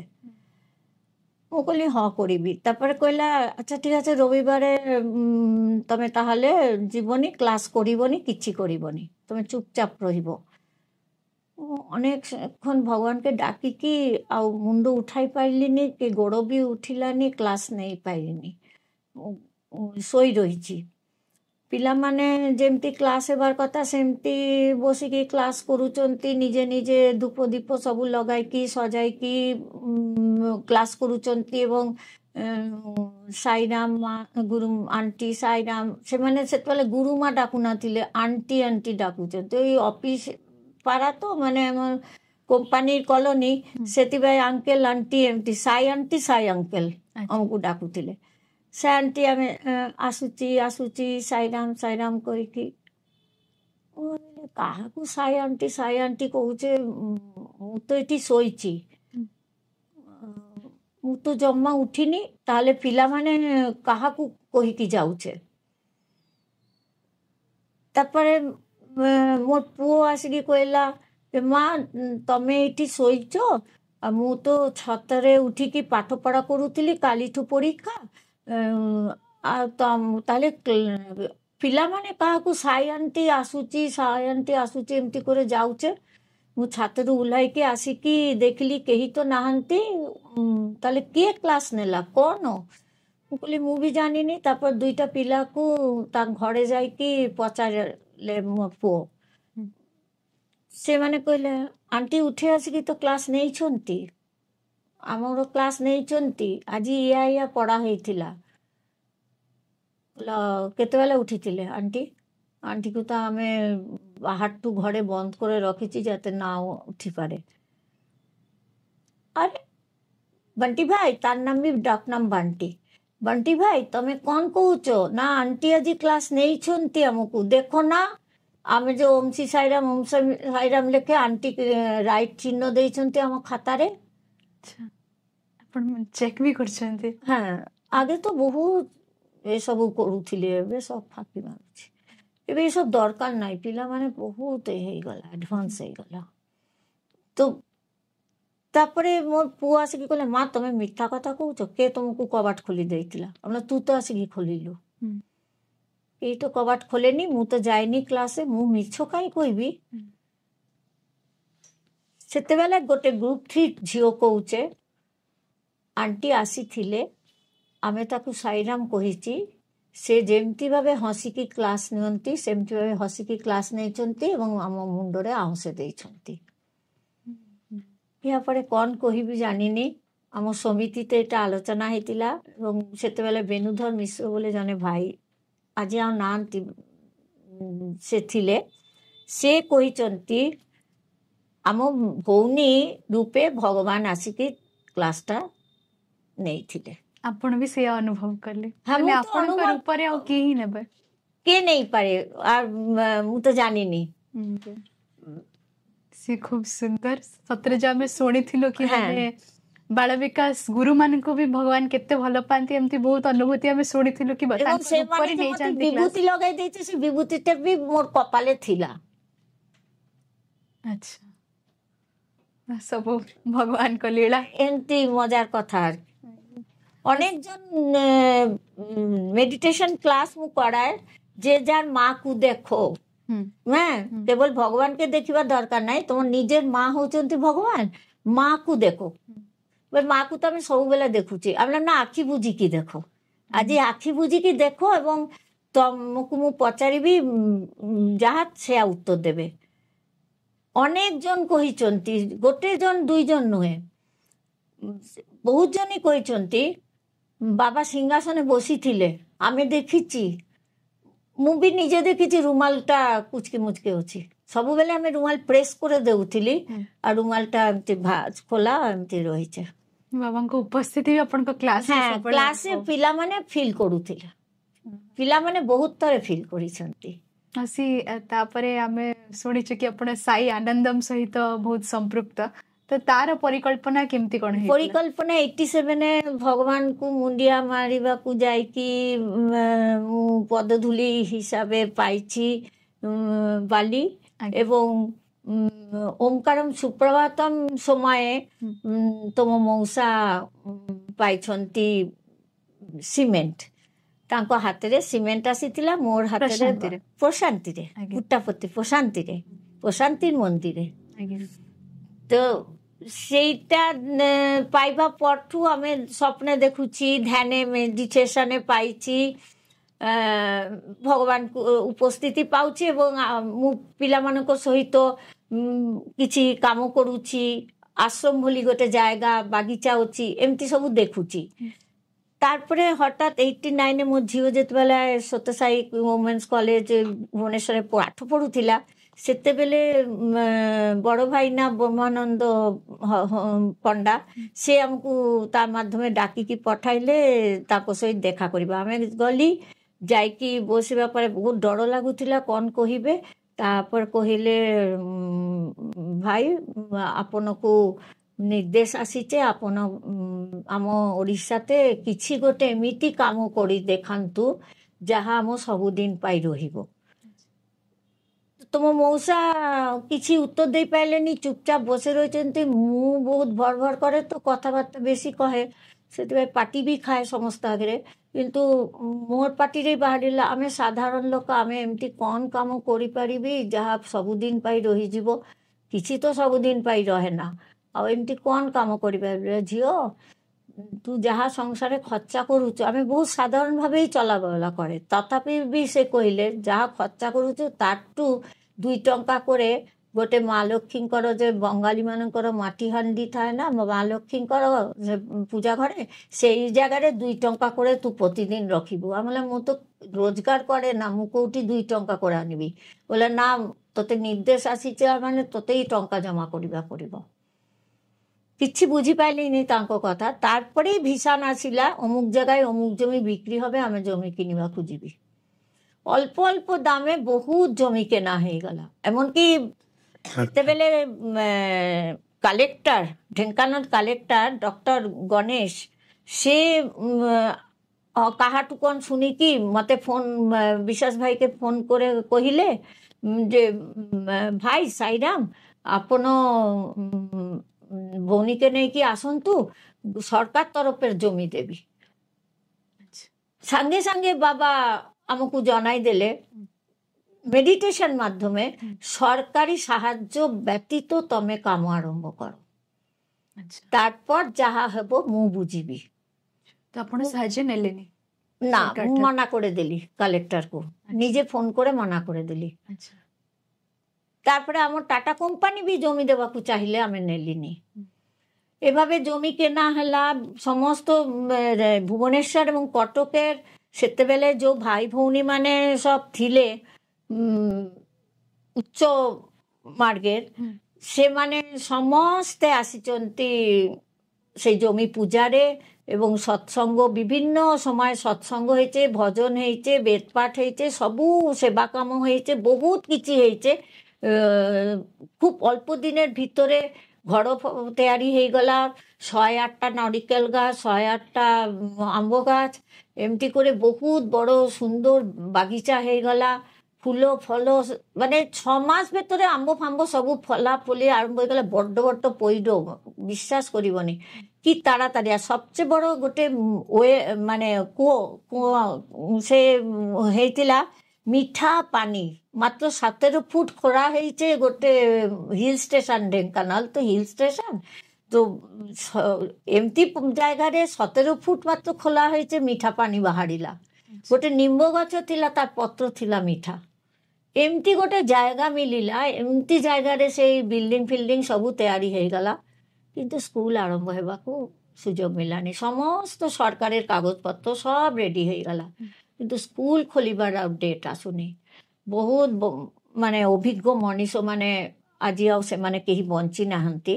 সেমানে নেইকি কাগজপত্র নেইকি পুট্টাপত্তি যাইছন্তি, বাবা অনাইকি বি দেখেনি। মু বহুত থরে চিঠিটা লেখিছি, চিঠিটা নেইনি। বাবা আদেশ দিও, তুমি এতে দূর করিকি কাহিকি সবু বন্ধ করিছ। বিশ্বাস করিবনি 92তে জমি কেনা হয়েছিল। স্কুল আরম্ভ হলা 2012। সেটা বি 14 ବର୍ଷ ପରେ ପୁରା 20 ବର୍ଷ 2012। আচ্ছা আচ্ছা। এবং সেটা ঢেঙ্কানাল হেলানি, হেলা দারুঠেঙ্গা, ভুবনেশ্বর দারুঠেঙ্গা। সেজন্য আমি চাহিলে কিচ্ছি করি পাইবেনি। ভগবান সেটা প্রতিষ্ঠা করে দেইছিলে। বহু তীর্থস্থানের মাটি আনিকি সেই জমিতে পোতা হয়েছে। বাবার ক্রিয়েটিভ বিভূতি ব্রহ্মানন্দ ভাইনা ଦେଇକି ପୂଜା କରିଥିଲେ, ଭିତ ପ୍ରସ୍ତୁତ କରିଥିଲେ, ସବୁ କିଛି କରିଛନ୍ତି। ଆପଣ ଯୋଉ ସେଠୁ ଆଣିଥିଲେ ପ୍ରଶାନ୍ତିରୁ ଯୋଉ ସବୁ ଧୂଳି ସେଟା ସବୁ ସେଇଠି ସବୁ ଦିଆହେଲା। परमिशन आम पाइली 2011 4 জানুয়ারি ভুবনেশ্বরের সাই সেবক লালা সুশান্ত রায়কু বাবা পারমিশন দেলে বিবেকানন্দ সাহু এবং লালা সুশান্ত রায়কে সেই কাগজপত্র ধরিকি বাবা কইলে প্রসিড অন 2011 মସିহার 4 জানুয়ারি সেই সব কাগজপত্র। তারপরে সেই দিনেই জমি বিক্রি হয়ে গলা পুরা ক্যাশ টাকা ଦେଇକି ସାଙ୍ଗେ ସାଙ୍ଗେ ପୁଟାପତିରେ ଫୋନ୍ କଲି ସୁଶାନ୍ତକୁ। ସୁଶାନ୍ତ ଜେନେରାଲ ବଗିତେ ଯାଇକି ଭୁବନେଶ୍ୱର ପହଞ୍ଚିଗଲା ପୁଟାପତିରୁ ପ୍ରଶାନ୍ତି ଏକ୍ସପ୍ରେସରେ ପହଞ୍ଚି ଯାଇକି ନେକ୍ସଟ ଦିନ ସେ ଟଙ୍କା ଆଣିବା ପାଇଁ ଗଲା। କ୍ୟାସ୍ ଟଙ୍କା ଆମକୁ ମିଳିଥିଲା। ଯାହା ମିଳିଲା ଠିକ ସେଇ ଟଙ୍କାରେ ସେତିକି ଜମି ମିଳିଲା ଏଇ ଦାରୁଠେଙ୍ଗା ଗାଁରେ। ଏତେ ମାନେ ଦିବ୍ୟ ଅନୁଭୂତି ରହିଛି। ପୁରା ସ୍ୱାମୀ ସତରେ ଚାହୁଁଥିଲେ କି ମାନେ এবং ଯୋଉଦିନ ପୂଜା ହେଲା ସମଗ୍ର ଭୁବନେଶ୍ୱରରେ ହତ୍ତାକର୍ତ୍ତା ମାନେ ଯୋଉମାନେ ଅଛନ୍ତି ସରୋଜିନୀ ବି ଜାଣେ ସେ କଥା ଦିନଟାର କଥା। ସେ ପ୍ରଭାତୀ ଭଉଣୀ ସରୋଜିନୀ ସମସ୍ତେ ଥିଲେ ଉପସ୍ଥିତ। ସେତେବେଳେ ତ ହରେକୃଷ୍ଣ ଭାଇ ରାଜ୍ୟ ସଭାପତି ଥିଲେ। তো ସମସ୍ତେ ଉପସ୍ଥିତ ହେଇଥିଲେ ତା ପୂଜାରେ। ସମସ୍ତେ ପୂଜାରେ ଏବଂ ଅରୁଣ ପଣ୍ଡାଇ ପରିଚାଳନା କରୁଥିଲେ। ଉମାନନ୍ଦ ଭାଇଙ୍କର ପୁଅ ସେଇ ପରିଚାଳନା କରୁଥିଲେ। ପୁଟାପତିରୁ ସିଂହାସନ ଆସିଲା। ସେଇ ସିଂହାସନ ପୂଜା ହେଲା। ଏସବୁ ହେଇକି ଆରମ୍ଭ ହେଇଗଲା। ଏପର୍ଯ୍ୟନ୍ତ ଏତେ ପିଲା ବାହାରିଛନ୍ତି ଏବଂ ପ୍ରତ୍ୟେକ ବର୍ଷ କୋଣ ନା କୋଣ ଷ୍ଟୁଡେଣ୍ଟ ସେଠି ଚାନ୍ସ ପାଉଛନ୍ତି ପୁଟାପତିରେ। ଆହୁରି ଅନେକ ପିଲା ସେଇପରି ଆହୁରି ଚାନ୍ସ ପାଇବେ। ଏବଂ ଆମର କୌଣସି ଟ୍ୟୁଟର ପ୍ରାଇଭେଟ ଟ୍ୟୁସନ ନାହିଁ କିଛି ନାହିଁ। ଲାଲା ସୁଶାନ୍ତ ଇକୋନୋମିକ୍ସ ପିଲା ହେଇକି ସେ ଫିଜିକ୍ସ କେମିଷ୍ଟ୍ରି ଅଙ୍କ ସବୁ କିଛି ପଢାଉଛେ ପିଲାଗୁଲାକେ ଏବଂ 90% 90 above ନମ୍ବର ରଖୁଛେ ପିଲାମାନେ। ସେ ଆପଣଙ୍କର ପିଲାମାନେ ହଉଛି ଆପଣ ଯେମିତି ମୋର ଜୀବନ ବାୟୁ ମୋର ପ୍ରାଣ ବାୟୁ ମୋର ଅକ୍ସିଜେନ ସବୁ କିଛି। ଆପଣଙ୍କର ଯୋଉ ଜଣେ ପୁଅ ଜଣେ ଝିଅ ତାଙ୍କ ଜୀବନରେ ସେମିତି କିଛି ସ୍ୱାମୀଙ୍କର ତ ସମ୍ପୂର୍ଣ୍ଣ ମାନେ କରୁଣା ଅଛି। ମୋର ପୁଅ ଝିଅ ହଜବେଣ୍ଡର ଉପରେ ହଜବେଣ୍ଡର କାରଖାନାର ଗଣ୍ଡଗୋଳ ଡାକାତେର ଆଟାକ ମାନେ ସବୁ କିଛିରେ ଓମ୍ ଶ୍ରୀ ସାଇରାମ ଜପଟା କରିବା ଦ୍ୱାରା ଏମାନେ 3 ଜଣ ମୁକ୍ତ ହେଇଛେ।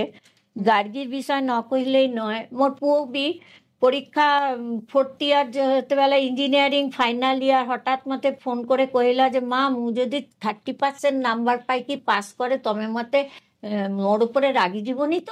ଆଲା ନା। ବୋଲେ କାହିଁକି ରାଗିବନି? ଆଲା କାହିଁକି ସେଇ 30% ନମ୍ବରଟା ସତ ଉପାୟ ଆସିବ ସେଥିପାଇଁ। ତ କହିଲା ମା ଜାଣ ଏମିତି ଏମିତି ଘଟଣା ଆମ କଲେଜରେ କହିଛନ୍ତି ପ୍ରାକ୍ଟିକାଲ ସାର୍ ମାନଙ୍କୁ ଟଙ୍କା ନ ଦେଲେ ନମ୍ବର କାରଣ ପ୍ରାକ୍ଟିକାଲ ଖାତାରେ 50% ନମ୍ବର ଥାଏ। ତ 50% ନମ୍ବରରେ ଯଦି 19, 20, 12, 13 ଏମିତି ନମ୍ବର ଦେୟ ତାହେଲେ ତ ଫାର୍ଷ୍ଟ ଡିଭିଜନ ମାର୍କସ ଆସିବନି। 50 ପାଇବା ପାଇଁ କି 48, 49, 47 ପାଇବା ପାଇଁ ଲାଞ୍ଚ ଦେବା ପଡିବ ପ୍ରାକ୍ଟିକାଲ ସାର୍ ମାନଙ୍କୁ। ମୁଁ କହିଲି ତୁ ଗୋଟେ 9 ପଇସା ବି ପାଇବୁନି କାହିଁକି ତୋ ପାଖରେ କିଛି ପଇସା ନାହିଁ। ତୁ ତ ରୋଜଗାର କରୁନୁ ଆଉ ବାବା ବି ପଠାଇବେନି ଆଉ ତୁ ପୁଣି ଗଭର୍ଣ୍ଣମେଣ୍ଟ କଲେଜ ଇଞ୍ଜିନିୟରିଂ ପଢୁଛୁ ତ ମାଇନା ବି ଲାଗେ ନା। ପେଇଂ ଗେଷ୍ଟ ହିସାବରେ ତୁ ଜଣେ ଘରେ ଭାତ ଖାଇକି ରହିକି କଲେଜ କରୁଛୁ। ତୋ ପାଖରେ କିଛି ପଇସା ନାହିଁ। ଆଉ ପ୍ରଥମ କଥା। ଦ୍ୱିତୀୟ କଥା ତୁ ଗ୍ରୁପ 1 ଠୁ ভগবানকে আশ্রয় করেছো। গ্রুপ 2 ঠু তু ডেইলি গীতা পাঠ করে সে স্কুলে কলেজে যায়। আর তু কোন সেগুলা ভুলে গলি? বলে না না মু তোমাকে পরীক্ষা করুଥିଲି তমে কোন কহিব। তারপর দেখা গেল রেজাল্ট যেতেবেলে বাহারিলা দেখিগলা যে সেই হাইয়েস্ট পাইছে প্রত্যেকটা প্র্যাকটিক্যাল খাতায়। কেমতি হয়েছে মু জানিনি সে কথা। তো আপনার ଝିଅର କଥା କହିବାକୁ ଗଲେ ମାନେ ଗୋଟେ ମହାଭାରତ ଲେଖା ହେଇଯିବ। କିନ୍ତୁ ଅଳ୍ପ ଟିକେ କହୁଛି। ସେଟା ହେଲା ସେ ଯେତେବେଳେ ଅନନ୍ତପୁରରେ ପଢୁଥିଲା last 3rd year BA English honours ପଢୁଥିଲା। তো থার্ড ইয়ারের পরীক্ষা আগে তাদের তো মার্চ মাসে পরীক্ষা ହୁଏ আর ଡିସେମ୍ବରରେ ବଡ଼ଦିନ ସମୟରେ ସ୍ୱାମୀକୁ ପ୍ରଣାମ କରିବାକୁ ଯେ ସମସ୍ତ ପିଲାମାନେ ଯାଇଛନ୍ତି ତାଙ୍କର 12ଟା ବାସ୍ ଅଛି কলেজ বাস টোটাল সমস্তে যায় সব টিচার মানে আর তার সময় 700 ଥିଲା কলেজের স্ট্রেংথ তো এতেগুলা ପିଲାକୁ ନେଇକି ବାସଗୁଲା ଯାଏ ଲାଷ୍ଟ ବାସେ ଏ ଯାଉଛେ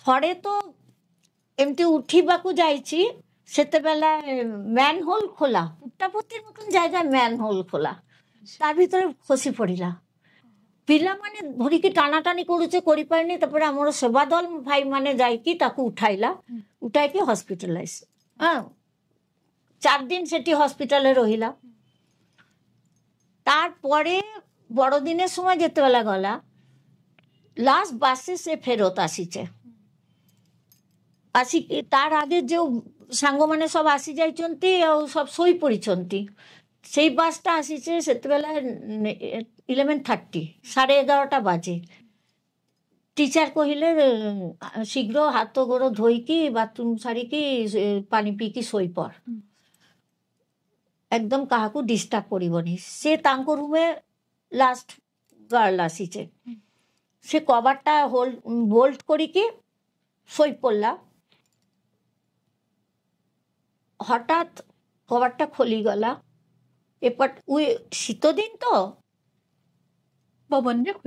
পবনে খোলি যাইছে ভাবিবনি কাইকি সে তো বোল্ট করিছে অন্তর এপটে ঝরকা বি খোলিগলা এবার দেখো কোন হচ্ছে ঝরকা বাটরে আসিছে সহস্র সে কହୁছে countless black hand and front door দেখি গোটে ফরেন্সিয়াল আলো যেটা ব্লু আর গ্রিনের মাঝামাঝি যে রংটা আসে সেই দিব্যর জ্যোতি গোটে রং সেই রংটা আসিকি প্রবেশ করলা আর ব্ল্যাক হ্যান্ডসগুলা অপোজিট ডিরেকশনে আসিলা বাট মোর মুন্ডরে বুলুছে সারা বডিটা বুলুছে সেই হ্যান্ডগুলার সঙ্গে ফাইট করুছে সেই আলোটা যেটা ডোর ଦେଇକି আসিলা আর এপটের হ্যান্ডগুলাকে গোটে গোটে এমতি এমতি করে কাটি কাটিকি পকাউছে আর দুইটা হ্যান্ড মোর বডিটাকে পুরা চাপিকি ধরিছে আর দুইটা হ্যান্ড মোর তন্টিটাকে চাপি ধরিছে মু চিৎকার করুছি সাইসারা বিদ্ময় সত্যদেবায় ধীমায় মু জানিনি কাহার ঘুমের ডিস্টার্ব হয়েছে কি কোন হয়েছে মু কিছু জানিনি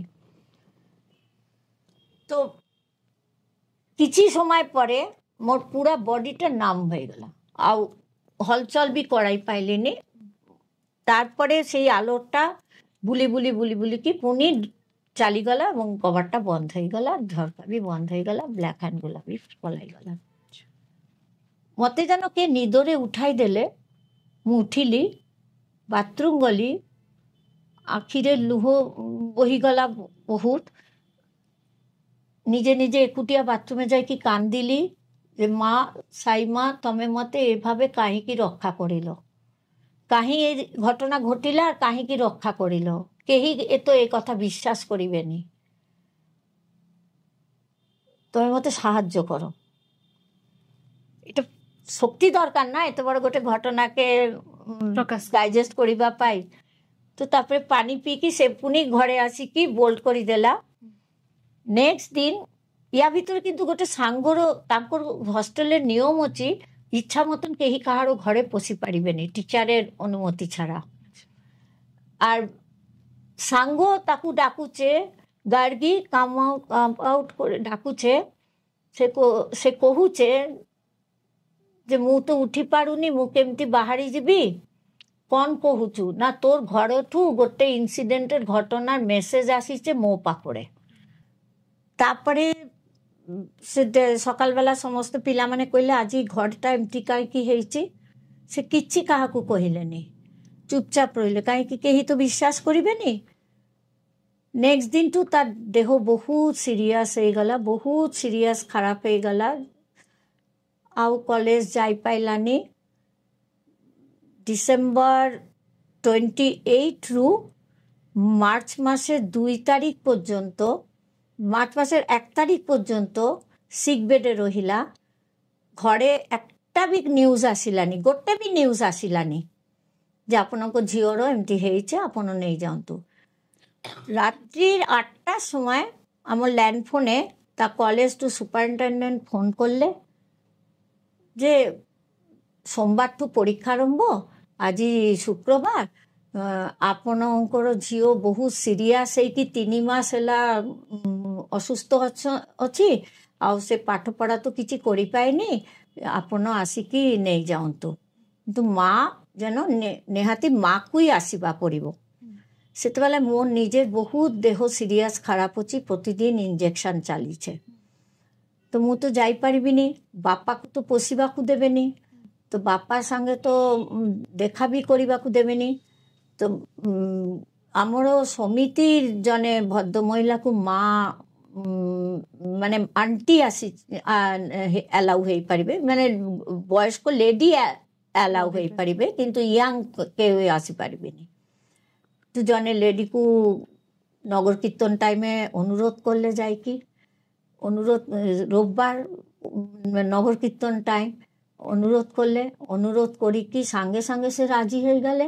12টার সময় এটি আসিকি ভুবনেশ্বর টু ঢেঙ্কানাল টু ভুবনেশ্বর আসিলে, আসিকি ପହଞ୍ଚିଗଲେ ଅନନ୍ତପୁରରେ। ଅନନ୍ତପୁର ନେକ୍ସଟ ଦିନ ସକାଳେ ପହଞ୍ଚିଗଲେ। ଯେତେ 8টাରୁ ପରୀକ୍ଷା ଆରମ୍ଭ ହବ, 6ଟା ଭିତରେ ହଷ୍ଟେଲରେ ଗଲେ, ଏଇ ସ୍କୁଲରେ ଗଲେ, ତାକୁ ତ ବସିବାକୁ ଦେବେନି ମଉସାକୁ। সেই ভদ্রমহিলা তো গার্গীକୁ ଦେଖିକି একদম চিৎকার করে কান্দ কাটা আরম্ভ করলে। তারপরে ଗୋଟେ ଝିଅ, ସେ ସେତେବେଳେ ଏମଏ ପଢୁଥିଲା, ସେ ଝିଅ କହିଲା ଯେ ଆଜି ଏବେଠୁ আর ଘଣ୍ଟାଟା ବାଦେ ଆମର ପରୀକ୍ଷା ଆରମ୍ଭ ହବ, ସେଥିପାଇଁ ମାଉସୀ କାନ୍ଦ କାଟା ଏବେ ନ କରିକି ଆପଣ, ଆମେ ଗାର୍ଗୀକୁ ତିଆରି করে ଦେଉଛି, ଆପଣ ଗାର୍ଗୀକୁ ଆମେ হুইল চেয়ার পর্যন্ত ନେଇଯାଉଛି, গেট পর্যন্ত, ଆପଣ ତା ସାମ୍ନାରେ କାନ୍ଦିବେନି। ଗାର୍ଗୀ କିଛିতেই ତିଆରି ହେବାକୁ ଚାହୁଁନି, ସେ କଥା କହିପାରେ ନା। ଅଦ୍ଭୁତ ଗୋଟେ ସିଚୁଏସନ୍। ଝିଅଟି ମୁନ୍ ହେଡ୍ ଡାଉନ୍, ଖାଲି କ'ଣ କହିବି, କ'ଣ କହେ ସେମାନଙ୍କୁ ମୁଁ ଜାଣି ନା, ଯୋଉମାନେ କଥା କହିବାକୁ ପାରେ ନା, କିଛି କଥା କହିପାରିଲେ না, মুখে আওয়াজ হয়। অটিজম পিলা, অটিজম অটিজম আর লালা, মানে লালো কোন কহে, যেটা যে রস পাহাড়ে, হ্যাঁ হ্যাঁ, মানে লাল ওয়ালা, হ্যাঁ, সেইগুলা বাহারে কিছু খাই পারেনি এতে দিন, চুবাইকি কিছু খায়নি, କିଛି কথা কই পারেনি। ସାଙ୍ଗମାନେ আর টিচার ମାନେ ତାକୁ ଜୁସ୍ ପିଆଏ ସାରା দিন রাত, কেবল হরলিক্স মিল্ক এমতি চামচে করে করে পিয়ায়, আর জনে হোল্ড অন করি রখে তার হেডটাকু। এইভাবে 3 মাস রহিଛନ୍ତି।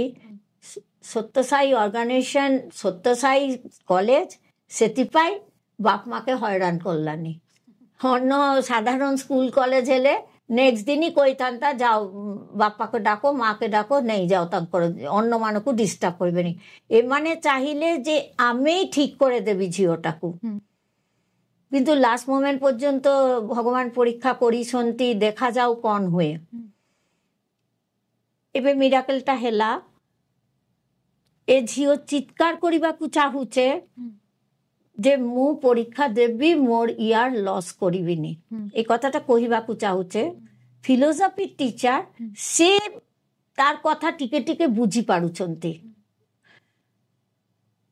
সে প্রিন্সিপালকে অনুরোধ করুছন্তি, প্রিন্সিপালকে অনুরোধ করে কହୁଛନ୍ତି যে ম্যাডাম ଆପଣ ତାକୁ ଚାନ୍ସ ଦିଅନ୍ତୁ, ହଲେ ଆମେ ସିକ୍ ବେଡ୍ ନେଇଯିବି, ସିକ୍ ବେଡ୍ ସିଟେ ବସାଇକି ଆମେ 2 ଜଣ ଟିଚର ତା ସାଙ୍ଗେ ହୋଲ୍ଡ ଅନ୍ করে ରହିବି, আর ଜୁସ୍ ପିଆଇବି, ଆଉ ଗୋଟେ କ୍ୱେଶ୍ଚନ পেপার আর ଗୋଟେ ଖାତା କଲମ ତାକୁ ଦିଆଯିବ, ସେ ତ ଲେଖିପାରିବେ। ବୋଲେ নো নো নো নো, স্বর্ণମାନଙ୍କୁ ডিস্টার্ব করিবে তবে না, না না আমি তো সিক রুমে বসাইবি, তাহলে গার্ড দেওয়া পড়িব। আবার একজন হোল্ড অন করে রখে মুন্ডটা, জনে জুস পিয়ায় আর জনে ওয়াজ দেউছে গেট পাখরে।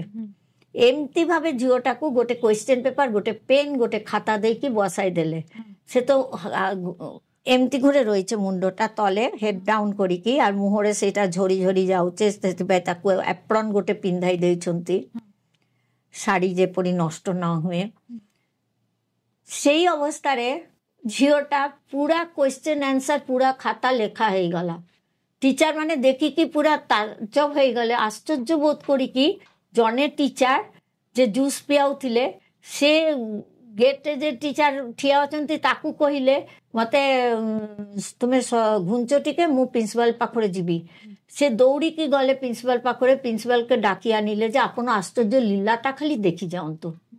किछि घटना कहिलेनी, प्रिंसिपल आसिकी देखिकी से आश्चर्य हो गले। पूरा खाताए माने एकदम नंबर दे दे कि आंसर पूरा लेखा रहिছে खाता किना लिखि दैछ। हां, सब लेखा हो जाइছে आंसर। অন্য মানে সেতবেলে লেখুচন্তি এর খাতাটা তো পুরা ভর্তি হয়ে গলা, ফুল आंसर হয়ে গলা।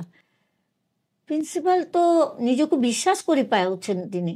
তারপরে বাধ্য সে तुम मौसा के डाकी की कहिले, सर आपण जो होटेल उठिचंती से होटेल आपण फेरी जाऊंतु, 15 दिन बादे आपण नहीं जीवे झियो को। अच्छा 15 दिन लागबो परीक्षा सरीबा को। एते बिलीव आसी गला ई घटनाते जे झियोटी पूरा परीक्षा शेष हवा पर्यंत एठी रही कि एमती भाबे परीक्षा देबे। टीचर माने ताकू पचाइले, तू कौन लेखिचु रे गार्गी, तू सब लेखिचु? हाँ, कौन लेखिचु? तन से इंग्लिश लेखी देला गायत्री मंत्र लेखिची। से कहूचे मु गायत्री मंत्र लेखिची। तापरे फेंट हो जाउचे। प्रत्येक दिन ए लीला चलीचे। से कहउचंती से गायत्री मंत्र लेखुचे आर फेंट हो जाउचे। एरपरे मु कौन कहिबी? एरपरे मु कौन कहिबी? रिजल्ट जते बाहरिला, प्रिंसिपल निजे हमको फोन करे कहिले, मिरेकल आपण दे जाऊंतु मो झियोटा को। तुमने कहिबार कथा नुहे, किंतु भगवान जी कौन करंती मु तो व्याख्यारे कहि पारिबिनी। आर एते स्वल्प समय ए अनुभव के भाग करी भी नहीं पारिबिनी। मसी आमे सुनिछु आपणक शरीर केते असुस्थ रहिछि, आपणकर 12 थर अस्त्रोपचार हेछि एवं माने समस्ते जानी नथिबे हुए तो कि आपणकर बा आखिटी 2003 मसियारू जम्मा भी देखा जाउ नहीं, आपण केवल गोटी आखिरे देखुचंती। सेथिरे भी माने आपण को केते कष्ट होथबो, ता सहित आपण आपणकर पारिवारिक जीवन रहिछि, सेथिरे भी केते जीवन जंजाल थिबो, ता सहित बाल विकास, ए सब जिंस को जाने आपण एते केमिति मैनेज करथुले? सत्य कथा कहवा को गले मु जानिनी मु मैनेज करिछि, ए कथा तो मु कहि पारिबिनी। मते समिति भाई भौनी माने एवं पिला छुआ माने, भाई भौनी तो समान समान बयस हबो कि किछि कम बेसी हबो, पिला छुआ जो माने तुम बोली सब स्कूले कॉलेजे पढुचे पिला माने, से माने मते दिन रात्रि सेवा करिचंती। जे जेते बेले टाइम पाइछि पिला माने मो निजेर माने कोन कोई भी मु समाजे प्रति एते अनुरक्त होई कि समाजे प्रति मु एते कृतज्ञ होई अछि जोठी जेते बेले रहिछि मते पिला छुआ माने बंचाई की रखिथिले। पिला छुआ कहबा को गले 9, 10, 11, 12 फर्स्ट ईयर पर्यंत पिला माने मो निजे पिला छुआ भली मते स्नान कराई देइछंती, खुआई देइछंती। मो झियोर देह खराब हेतला सेते बेले भी करिछंती, मोर बेला भी करिछंती। आउ से माने सबु मते साहाय्य करिछंती। भगवान मते काम करिबा सुजोग देइथिले, सेतिपाई मोर हाथ गोड़ा काम करूथिला, किंतु अंतरे बसी कि भगवानंकर निर्देशे मु चालुथिली। सेई मोर सबु शक्ति स्ट्रेंथ मोर जीवने जहा किछि, स्वामी मोर जीवने सबु शक्ति। से जहा जहा करूथिले स्वामी ताको गोटे परे गोटे केमिति परिचालना करिवे सेटा से निजे ही बुझुथिले, दायित्व देइथिले, किंतु चलाइबार कैपेसिटी तांकर, मोर किछि माने सेथरे मुंड खेलाइबार नथिला। हां, एटा ही पूर्ण समर्पण भावर कथा। मौसी तो आजिर अधिवेशन आमर शेष प्रश्न कि चलित वर्ष आमे स्वामींकर जन्म शतवार्षिकी को पालन करुछे, तेणु यही परिप्रेक्षी रे आपणकर युव समाज पई कौन वार्ता रहिबो, कौन करि परिले से माने स्वामी को प्रिय स्वामी को तांकर बेस्ट ऑफरिंग दे परिवे, तो यही संपर्क रे आपणकर कौन वार्ता रहिबो?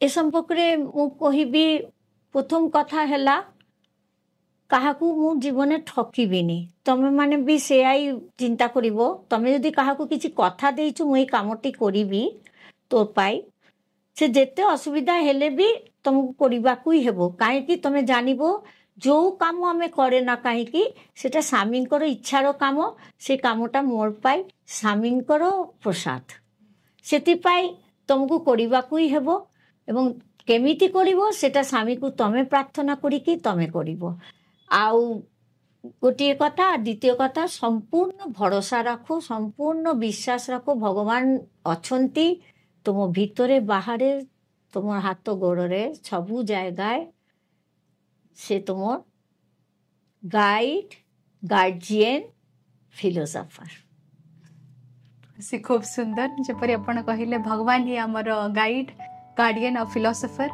तेणु भगवान का वार्ता को ही आम जीवन में जदि व्रत रूपे ग्रहण करुचे ताहले जड़े किछि नले जड़े भल मनीषटीए परी मनीषटे होई परिबा एवं निजर जीवन को सार्थक करि परिबा। माउसी आज अधिवेशन रे आमे आपन को पाई सतरे बहुत कृतज्ञ मने करूछु निजको कहीं ना आपण जहाँ भी सब कहले सतरे लागिला सतरे अनुभव हैला कि स्वामी आपण माध्यम रे से सब कुहाइले एवं ताहा निश्चित भाव रे जो व्यूअर्स माने जो लोक माने हमको देखुछंती आज तांको ऊपर प्रभाव पकेबो तांको प्रभुंकर उपस्थिति ऊपर तांकर विश्वास को आहुरी दृढ़ीभूत कराइबो।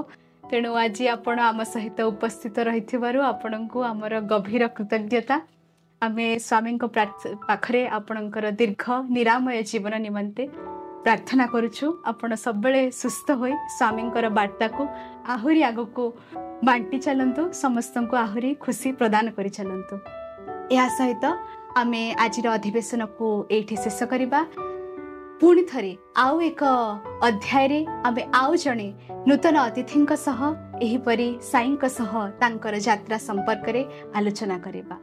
एतिकी कही आज संपूर्ण अधिवेशन को मो स्वामी पादपद्म रे अर्पण करुछि। जय साईराम।